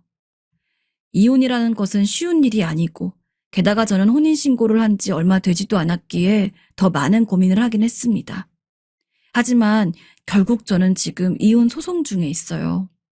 소송을 진행하면서 친한 친구들에게는 축의금을 돌려주려고 연락을 하는데 근래 들어서 충격적인 사실을 알아냈습니다. 저에게 너무 축하한다고, 참한 아내 만났다고 부럽다던 친구 한 명이 사실 나이트클럽에서 제 아내랑 부킹을 한 적이 있다고 말했습니다. 심지어 저와 사귀고 있던 기간에요. 뭐야? 그게 정말이야? 게다가 이후에도 똑같은 나이트클럽에서 아내를 한 번 더 만났는데 그때는 아내가 자기가 아닌 본인 지인이랑 따로 나가기도 했다고 하고 제가 결혼까지 한다는데 차마 그 자리에서 말할 수가 없었다고 이혼 소송 중이라길래 이제 이야기하는 거라면서 미안하다고 했습니다. 그 소리까지 들으니 이렇게 이혼 소송을 하고 있는 게 정말 조상신이 도운 것 같더라고요. 진짜 뒤통수를 얼얼하게 맞은 기분입니다. 이혼하고 나면 또 어떻게 살아야 할지 모르겠어요. 막막하고 정말 막막한 기분입니다. 안녕하세요. 저는 50대 아들을 둔 엄마입니다. 정말 가슴이 답답하기만 하는 상황에 그저 울분만 토하다가 이럴 바에야 어디에든 말을 해서 마음이 조금이라도 시원해지는 게 낫겠다 싶어 글 몇 자 적어봅니다. 부디 끝까지 들어주신다면 감사하겠습니다. 먼저 이 이야기를 하려면 제 아들의 이야기부터 해야 할 것 같습니다. 제 아들은 인생의 대부분을 공부에만 쏟으며 학문의 길을 걸어온 학자입니다. 비록 중간에 되돌아와야 했지만 유학까지 다녀왔고 어찌저찌 대학원까지 졸업하여 지금도 쉼없이 공부를 해야만 하는 직업을 가지고 있어요. 그래서인진 모르겠으나 혼기가 알맞게 들어찼던 나이에도 집에 틀어박혀 공부만 주구장창 하면서 만난다는 여자도 없고 선을 보래도 볼 생각도 시간도 없다며 거절하기 일쑤라 제 속을 까맣게 태우곤 했었죠. 그날도 여느 때와 다름없던 어느 날이었습니다. 아들에게 제발 좀 선이라도 보라고 권하던 중이었는데 잠시 뜸을 들이더니 글쎄 자기가 요즘 만나는 사람이 있다면서 거절을 하는 겁니다. 저는 정말 깜짝 놀랐습니다. 수십 번을 권해도 지금은 시간이 없다. 아직은 생각이 없다만 연불처럼 외면서 거절을 했었는데 만나는 사람이 있다고? 정말 지금까지 단 한 번도 만나는 사람이 있다는 얘기를 한 적이 없는데 만나는 아가씨가 있다니. 이게 꿈인지 생신지도 모르고 당장 그 아가씨 데려오라고 했습니다. 그때는 이게 기회다 싶고 이번 기회를 놓쳐선 안 된다는 생각밖에는 들지 않았습니다. 상대 아가씨도 저희 아들과 나이대가 비슷할 것 같아서 피차 결혼을 논의하기도 좋다고 생각했고요. 아들도 안 된다거나 제게 소개를 시켜주기 싫은 눈치는 아니더군요.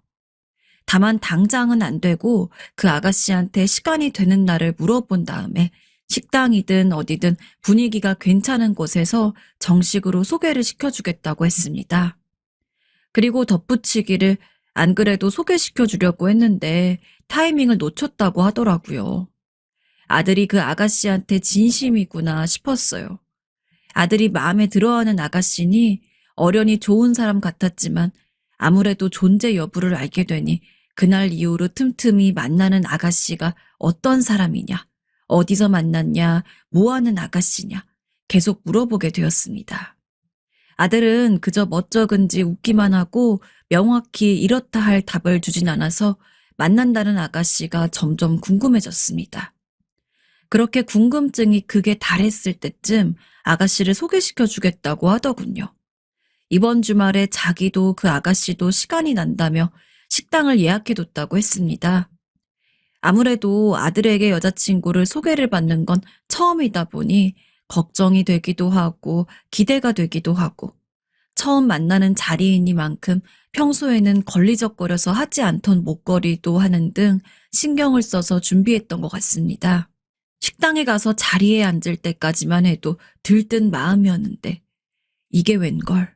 저희 아들과 만나고 있다는 그 아가씨가 그 사람이었을 줄은. 아가씨 얼굴을 보자마자 너무 놀라고 당황스럽고 묻어두고 다신 열지 않을 줄로 알았던 억울함과 화가 드러나선 표정 관리가 안 되었습니다. 그쪽에서도 절 알아봤는지 표정이 싹 굳더군요. 아들은 그런 저와 그 사람을 보더니 걱정스런 표정을 하고는 묻더라고요. 엄마, 왜 그래? 어디 아파? 갑자기 안색이 안 좋아 보이는데? 지연아, 오는 길에 무슨 일 있었어? 표정이 굳었는데. 아들이 옆에서 무슨 일이냐, 어디 아프냐 묻는 소리가 들리는데도 전 아무런 대꾸도 하지 못하고 그 아가씨의 앞으로 가서 뺨을 올려 붙일 수밖에 없었습니다. 20년 전의 일이 떠올랐으니까요. 엄마, 이게 무슨 짓이야? 이러려고 소개시켜달라고 한 거였어? 이럴 줄 알았으면 소개 안 시켜줬어. 이거 놔. 너희 나쁜 년. 찾을 땐 나오지도 않더니 이제 와서 어딜 그 뻔뻔한 낯짝을 들고 여길 와. 동현이 너 인연이 어떤 년인 줄 알아? 정말 어이가 없어서. 네 입으로 말해봐. 죄송합니다. 정말 죄송합니다. 그때는 그럴 수밖에 없었어요. 죄송해요. 뭐가 죄송해. 지연아, 대체 무슨 일이야? 무슨 일이 있었길래 엄마가 이래? 응? 엄마, 설명이라도 좀 해봐. 죄송? 죄송하긴 했니, 정말? 너 그 돈 어디 있어? 빨리 그 돈 내놔. 지금 당장 내놔.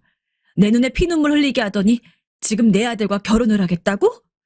내가 너와 전생에 무슨 죄를 지었길래 이렇게 엮이니? 안 되겠다, 인연. 당장 경찰서 가자. 내가 너 콩밥 먹이고 말 거야. 엄마, 뭐 하는 거야? 제발 그만해. 아, 제발 그만하고 진정 좀 하시라고. 어머님, 죄송합니다. 제가 다 설명드릴게요. 제가 왜 이랬는지 여러분들도 황당하실 겁니다.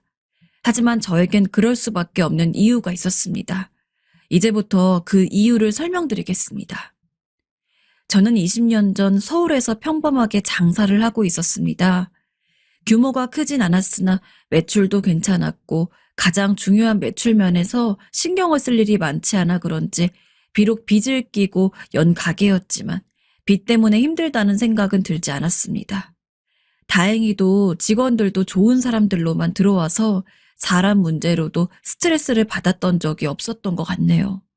이렇게 가게를 꾸려나가다 보면 곧 빚을 모두 갚을 수 있을 거라고 생각했습니다. 계속 이렇게 잘 될 거라는 자신감에 차 있던 차에 개가 눈에 들어왔습니다. 단골 손님 중 한 분이 크게 개를 운영하는 개주셨는데 저에게 개를 권유하더군요. 처음이라서 고민하긴 했지만 이래저래 제 상황에서 개를 드는 것이 좋겠다는 생각으로 들게 되었습니다. 그렇게 몇 년간 열심히 부은 덕분에 그 당시 2억 원이라는 돈을 타게 되었죠. 아직도 그날은 너무 생생히도 기억이 납니다. 너무 기분이 좋아서 하루 종일 날아다니는 듯한 기분이었거든요. 그때 직원 한 명이 제게 물었죠. 사장님, 무슨 기분 좋은 일 있으세요? 응? 아, 오늘 개돈 받는 날이거든. 와, 정말요? 기분 진짜 좋으시겠네요. 열심히 부으셨잖아요. 응, 정말 꽁돈 같고 좋네. 그런데 돈에 대해 함부로 입을 놀리던 게 실수였던 것 같습니다. 즐거웠던 그 기분도 오래가지 못했습니다. 쇼핑백에 담아놓고 카운터 깊숙이 넣어놓은 갯돈이 잠깐 화장실 간 사이에 사라졌기 때문입니다. 범인은 오픈 초기 멤버였던, 아마 눈치들 채셨을 것 같은데 지금 아들과 결혼하겠다고 난리인 그 여자였습니다. 제가 갯돈 탔다며 직원들에게 일 끝나고 맛있는 거 사주겠다고 말한 게 잘못이었죠. 허나 그 돈은 제게 목숨과도 같은 돈이었습니다. 빚 갚을 돈, 우리 아들 유학 비용, 돈이 없어진 걸 안 뒤로는 정말 미친 듯이 찾아다녔습니다. 결국 범인은 그 여자로 밝혀졌지만 이미 늦은 뒤였습니다. 솔직히 우리 가게에서 정말 성실히 일해주고 마치 딸 같아서 늘 월급도 더 얹어주며 잘해주었는데 그 애가 범인일 거라곤 상상도 못했습니다. 배신감에 하루하루 속이 타들어가는 것 같았어요. 그때 앓던 화병이 얼마나 어마무시했는지 여러분은 상상도 못할 겁니다. 그렇게 그 여자는 신기루처럼 제 전 재산이나 다름없는 돈을 가지고 도망갔습니다. 그리고 저는 하루아침에 길거리에 나앉을 운명에 처했었습니다. 경찰에 신고도 해보고 스스로 발바닥이 부르트도록 그 친구를 찾아다니기도 해봤는데 결국 찾지 못했습니다. 이렇게 전 재산을 모두 날린 건가? 전 재산을 날리는 게 이렇게 쉬운 일이던가? 정말 눈앞이 캄캄해서 콱 죽어버리고픈 심정이었습니다. 제 자신이 너무 바보같이만 느껴졌죠. 아파트를 담보로 가게를 낼 돈을 마련한 건데 당장 빚을 갚을 돈이 모두 사라졌지. 수중에 남은 돈도 없지. 넋이 나간 채로 가게를 운영해서인지 나쁘지 않던 매출도 뚝뚝 떨어지지. 매출이 떨어지니 직원은 줄일 수밖에 없지. 직원을 줄이니 퀄리티가 떨어지지. 악재가 겹쳐 결국 가게마저 닫을 수밖에 없었습니다. 아파트만은 어떻게 해서라도 넘기고 싶지 않았지만 가게마저 잃은 상태에서 아무리 생각해도 방도가 없어 결국 은행에 넘어가게 되었습니다. 어떻게 사람이 나한테 이럴 수가 있나? 어떻게 이렇게 될 수가 있나? 그 뒤로 술독에도 빠졌다가 하루 종일 한탄하면서 가슴을 두드리다 멍이 들기도 하고 눈물로 매일을 지새는 힘든 나날을 보냈습니다. 하루아침에 집도 가게도 돈도 없이 폭삭 망해버리니 사람이 제정신을 유지하기가 힘들더군요. 그렇게 살다가 아들 덕에 정신을 차리고 그나마 살만해진 게 최근의 일인데 아들이 내내 힘들게 살아야 했던 이유이자 제 삶이 폭삭 내려앉게 된 이유인 그 아가씨가 아들의 여자친구라니. 찾을 때는 꼭꼭 숨어서 머리카락 한 올도 보이지 않더니 괜찮아지려는 이제 와서야 얼굴을 들이미는 이유가 무엇인지, 운명의 장난이라면 왜 이리 가혹한 것인지. 그날 이후로 찾지 않던 하늘의 신에게 새삼 원망하는 마음이 들었습니다. 도무지 가라앉을 기미가 보이지 않는 화에 시근덕대며 전 아들에게 이 모든 상황을 설명했습니다. 뺨을 올려붙인 이유와 우리가 힘들게 살아야 했던 지난 날들. 솔직히 저는 당연히 아들이 그 친구와 더는 만나지 않겠다 이야기할 줄 알았습니다. 그런데 아들의 반응은 영 다르더군요. 엄마, 과거는 과거일 뿐이야. 지연이가 과거에 분명 잘못을 했던 건 맞지만 어린 마음에 그랬던 거고 지연이도 사정이 있었겠지. 지금은 그 일을 반성하고 있을 거야. 혹시 돈 때문에 그런 거면 내가 줄게. 이자까지 쳐서. 그러니까 엄마도 이만. 미쳤니? 그 돈을 네가 왜 줘? 동현이 네가 뭘 잘못했다고 제 잘못을 대신 덮어줘. 우리가 누구 때문에 힘들게 살았는지 몰라서 이래? 네가 누구 때문에 유학기를 접고 왔는데, 우리 집안이 누구 때문에 폭삭 내려앉았는데. 그리고 얘, 너 입이 있으면 말을 좀 해봐라. 어떻게 동현이 뒤에 숨어서 한마디를 안 하니? 그럴 수밖에 없었단 말이면 단 줄 알아? 여기서 무릎을 꿇고 싹싹 빌어도 모자랄 판에. 어머, 얘 누가 보면 내가 엄한 사람 잡는 줄로 알겠다. 피해자인 척 눈물 글썽이면 다인 줄 알아? 울 거면 내가 울어야지 네가 왜 우니? 아니면 네가 뭘 잘못했는지 모르겠어서 그래? 기억이 안 나? 기억나게 해줘? 엄마, 그만해. 엄마 지금 많이 흥분했어. 이러다 쓰러져. 응? 그만하고 오늘은 이만 가자. 아, 지연아, 너도 잘 들어가고 난 엄마 모시고 가야겠다. 들어가면 꼭 연락해. 연락? 무슨 연락을 해? 너 내 아들한테 연락할 생각도 얼굴 볼 생각도 하지 마. 그 다음날 저는 경찰서에 가서 자문을 구했습니다. 20년 전의 분노와 더불어 나의 유일한 희망인 아들까지 빼앗아가려는 도둑년에게 어떻게든 죗값을 받게 하고 싶었습니다. 하지만 너무 오래된 사건이라 공소시효가 만료되었다고 하더군요. 우리나라 법과 경찰의 무능함에 다시 한번 치가 떨렸습니다. 도둑년이 대한민국 땅에서 떵떵거리고 도망다녔는데 시간이 지나니 공소시효 만료라니 정말 힘이 쫙쫙 빠지더군요. 이제 남은 방법은 아들의 마음을 돌리는 것밖에 없었습니다. 다행히 통곡을 하며 아들에게 조목조목 열변을 토하니 아들이 수긍하는 제스처를 취하길래 그렇게 끝난 줄 알았습니다. 아들도 그 친구 얘기를 더는 하지 않았고 저도 당연히 헤어졌겠거니 하고 더 묻는 일이 없었습니다. 그런데 그게 아니었습니다. 아들과 그 친구는 헤어지지 않았던 겁니다. 차라리 몰래 만날 거라면 걸리지라도 말지. 아들이 대학 동기들과 저녁 약속이 있다며 집에서 옷만 갈아입고 나갔던 날의 일입니다. 옷을 갈아입으면서 휴대폰을 놓고 간 건지 제 벨소리와는 다른 아들 전화의 벨소리가 울렸습니다. 받아야 하나 말아야 하나 일단 소리가 울리는 쪽으로 가는데 휴대전화의 액정에 지연이라는 이름이 떠 있더군요. 지연. 네, 그 친구의 이름이었습니다.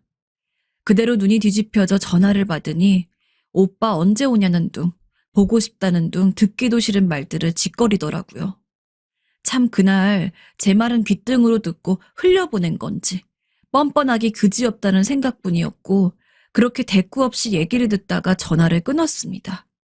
그 꼴을 봤으면서 아직도 만나고 있다는 것에 기가 차고 할 말이 없어지더군요. 한편으로는 아들에게 일말의 배신감까지 들었습니다.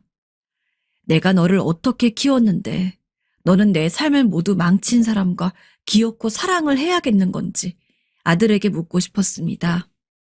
제가 술독에 빠져 살던 것도 보고 삶에 대한 의지가 사라져가는 모습도 봐왔으면서 어떻게 그럴 수가 있는지. 아들이 대신 돈을 준다고 하더라도 망가졌던 제 삶과 제가 잃었던 것들, 헤아릴 수 없는 눈물로 지새던 시간을 어떻게 보상받을 수 있겠습니까? 아들이 아니라 그 친구가 제게 직접 준데도 보상받을 수 없는 것들인데 돈을 준다면 지금의 내가 아니라 그때 갯돈을 막 빼앗긴 나에게 주는 게 맞지. 그게 아닌 이상은 소용도 필요도 없다고 생각했습니다. 정확한 이유를 모르겠는 무력감과 함께 아들이 오기를 기다렸습니다. 밤이 아주 늦어서야 아들이 들어오더라고요. 동현이 너 아직도 걔 만나니? 무슨 말이야. 오늘 대학 동기들 만나고 왔는데. 시침일 때 생각하지 마. 아까 네 휴대전화로 걔한테 전화 왔더라. 언제 오냐고 보고 싶다고 하던데. 걔가 대학 동기들이니? 너 정말 엄마한테 어떻게 이럴 수가 있어? 세상 사람들한테 물어봐라. 나이 50 먹고 이 엄마 가슴에 대못 박는 사람이 어딨니? 엄마, 그게 세상에 여자가 몇 명인데 많은 여자 중에서 하필 왜 걔랑 만나니? 너는 내가 걔 때문에 죽지 못해 사는 꼴을 봤으면서도 걔랑 만나고 싶디? 걔만 소중하고 엄만 어떻게 되든 상관이 없어? 너 걔 아니었으면 지금 엄청 큰 사람 되었을 거야. 걔가 네 인생 망친 거나 다름없다고. 그게 아니라 엄마, 그건 나도 미안하게 생각해. 거짓말 한 것도 이렇게 된 것도. 그런데 나 정말 지연이를 사랑해.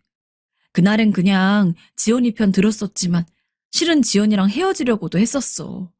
정말이야. 엄마가 힘들어하는 거 내가 제일 가까이서 많이 봤는데 그걸 보고도 어떻게 아무렇지 않은 듯이 만나겠어. 근데 도저히 안 되겠더라고. 자꾸 보고 싶고 생각나서 헤어질 수가 없었어. 엄마 미안해. 지연이가 잘못한 건 내가 평생 엄마에게 효도하면서 살게.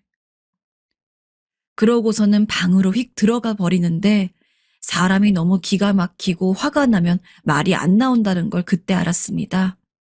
누가 목을 꽉 잡고 있는 것처럼 찍소리도 낼 수가 없더라고요. 아, 내 아들이 홀려도 단단히 홀렸구나. 이제 아들한테는 무슨 말을 하든지 소용없을 거라는 게 직감적으로 느껴졌습니다. 내가 죽는 신용을 하든 미친 척을 하고 날뛰든 듣는 척도 안 할 거라는 것도요. 순간 정말 눈앞이 깜깜해졌습니다. 그때는 전부였던 돈을 가져가더니 이번에는 아들까지.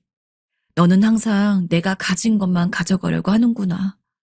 다시 모든 걸 잃었던 그때로 돌아가는 것 같았습니다. 마음이 한없이 막막하고 어떻게 해야 하는지, 어디서부터 바로잡아야 하는지 방법이 하나도 떠오르지 않더라고요. 이대로 둘이 결혼이라도 하려고 들면 어떻게 해야 하나.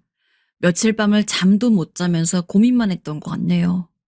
아들은 몇 번을 생각해봐도 무슨 말을 하든 귓등으로도 안 들을 것 같고, 결국엔 그 친구를 만나는 수밖에 없겠다 싶었습니다. 하지만 꿈에서도 마주하기 싫은 얼굴을 스스로 보러 가려고 마음을 먹는 게 쉬운 일은 아니더라고요.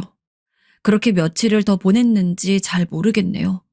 그런데 이대로 제 결심이 서고 마음을 먹을 때까지 둘을 그대로 두다간 결혼한다고 선언이라도 할 것 같아 억지로 마음을 먹었습니다. 진짜로 그 얘기를 들었다간 답답해서 화병으로 죽을 것 같은 건 둘째치고 그런 인간과 가족으로 얼굴을 보고 살아야 한다니. 가족이라는 이름으로 그 친구와 묶이는 걸 생각하니 죽는 것보다 싫었습니다. 그래서 떨어지지 않으려는 입에 힘을 줘가면서 아들에게 그 친구 번호 좀 달라고 했습니다. 네 말대로 이야기를 한번 해보마. 사정이 있었다면 들어보는 게 좋지 않겠니 하고요. 하지만 세상에 사정 없는 사람이 어디에 있겠습니까? 설령 정말 급한 사정이 있었다고 해서 모두가 남의 돈을 가지고 달아나고 남의 인생을 나락으로 밀어넣는답니까? 그렇지만 그렇게 말하지 않으면 주지 않을 것 같아서 마음에도 없는 말을 하느라 힘들었네요.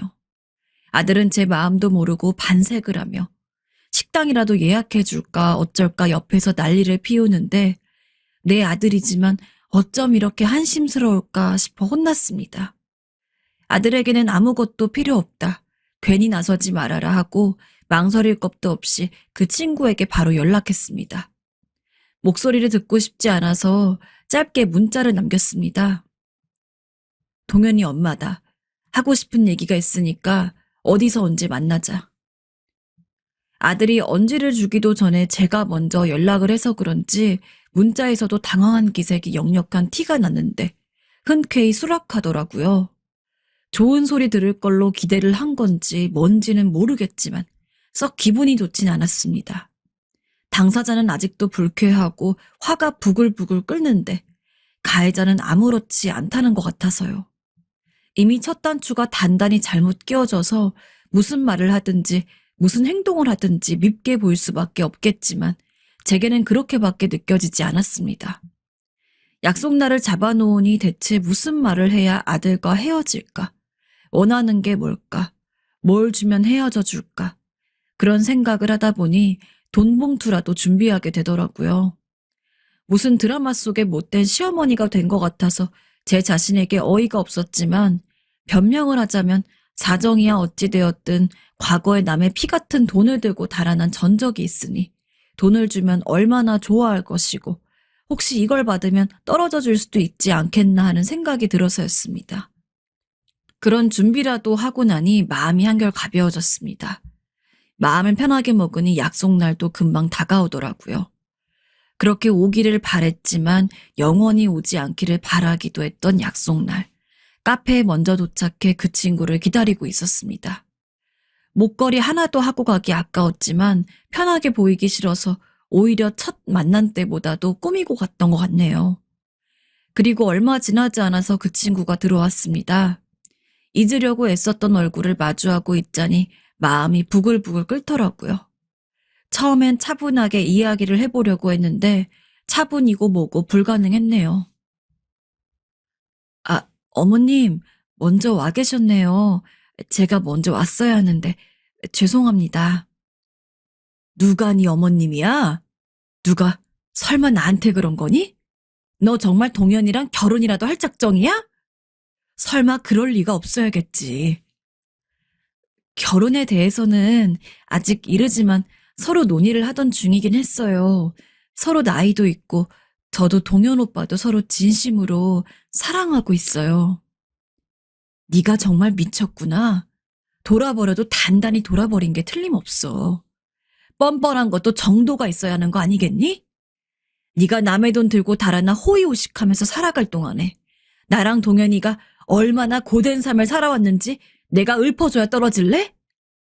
남의 인생 나락으로 밀어 넣어놓고 어디서 그 더러운 낯짝을 당당하게 들고 나오기를. 어머님, 저도 그때 일은 정말 죄송하게 생각해요. 그 일로는 제게 무슨 욕을 하시든 무슨 말을 하시든 다 달게 들을 수 있어요. 하지만 평생 어머님께 갚으면서 살아갈게요. 저 정말 동현 오빠 사랑해요. 정말 한 점의 거짓도 없는 진심이에요. 무슨 말을 하셔도 좋지만, 그렇지만 제 마음을 폄하하시거나 오빠랑 헤어지라는 말만은 하지 말아주세요. 이게 어디서 가르치려고 들어? 네가 지금 사랑 운운하면서 내 앞에서 똑바로 내 눈을 볼 수 있는 위치라고 생각하니? 무릎을 꿇고 빌면서 죄송하다. 그때 일은 사정이 있어서 그랬다. 어떤 사정이다 주저주절 떠들어도 모자라. 근데 뭐?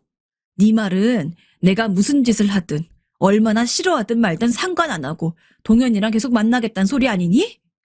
그때도 피해자는 안중에도 없이 네 마음대로 남의 돈을 들고 가더니 지금도 똑같아. 아주 소름이 돋을 정도로 똑같아. 하고 싶은 것만 하고 자기 합리 하나 하고 어쩔 수 없었다. 그럴 수 없다. 하면 다 되는 거니? 사람이 어쩜 이렇게 독할 수가 있을까? 어쩜 이렇게 독해? 이번엔 안 돼. 너 돈 좋아하는 거 아니까 넉넉하게 넣었다. 이거 받고 그만 정리해. 어머님, 저는 그게 아니라 저 이런 거 받을 수 없어요. 제발 허락해 주세요.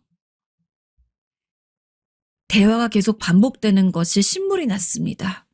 여전히 제가 잘못하고 있다는 듯이 용서를 빌기는커녕 눈물이나 짜내는 꼴을 보고 있자니 화보다도 기가 차고 어이가 없어지더군요. 내가 대체 전생에 무슨 잘못을 했길래 일생일대의 원수랑 이러고 있어야 하는 건지, 언제까지 이래야 하는지, 듣기 싫은 훌쩍이는 소리와 함께 한참을 창밖이나 보고 있자니 그냥 다 내려놓게 되었습니다. 겨우겨우 붙들고 있던 제 인내심과 자존심마저도 이걸 붙들고 있어봤자 무슨 소용인가 싶었습니다. 이제는 뻔뻔하다는 말 하기도 지치게 하는구나. 돈 액수가 부족했니? 2억이 아니라서 그래? 네 사랑이 얼마나 대단하길래 너를 보면 화병으로 죽을 것 같다는 사람보다 네 감정이 더 중요하니? 대체 내가 어떻게 해야 그만할래? 내가 이렇게 무릎이라도 꿇으면 들어줄 거니? 동현이랑 헤어져 줄래? 어머님, 이러지 마세요. 얼른 일어나세요. 제발 부탁이다, 지연아. 제발 우리 동현이랑 헤어져다오. 내가 이렇게 무릎 꿇고 비마. 이렇게 내 아들 인생까지 다 망치게 할 순 없어. 세상 사람들 다 돼도 너는 안 돼. 이유는 너도 나도 알잖니. 어머님, 정말 잘못했습니다. 정말 잘못했어요. 그 친구는 제가 무릎을 꿇자 놀란 얼굴로 계속 저를 일으키려고 했지만 버티면서 10분은 무릎 꿇고 빌었던 것 같습니다. 제발 헤어져만 달라고. 그리고 억지로 돈 봉투도 손에 쥐어주고 왔네요. 헤어지겠다는 확답을 듣고 오지 못하기도 했고 그 뒤로 연락이 없어서 조금 불안한 마음이 들지만 돌려주겠다는 말도 없고 헤어지지 않겠다는 연락도 없으니 좋은 쪽으로 생각해 보려고 합니다. 당장 제가 먼저 연락해 볼까 했지만 제 마음이 너무 지친 상태라 조금 회복이 필요할 것 같습니다. 개인적으로 생각하기를 저는 제 능력 안에서 제가 할 수 있는 최선을 다했다고 생각합니다. 제가 여기서 무얼 더 어떻게 할 수 있을까요? 원수나 다름없는 사람에게 자존심도 다 내려놓고 무릎까지 꿇고 애원했는데 부디 제가 연락하기 전에 그 친구 쪽에서 먼저 헤어지겠다는 시원한 확답을 주었으면 좋겠습니다. 말년에 좀 행복하나 싶었는데 정말 괴롭습니다. 도대체 어떻게 해야 좋을까요? 제발 제게 지혜로운 해결책들을 알려주시면 감사하겠습니다.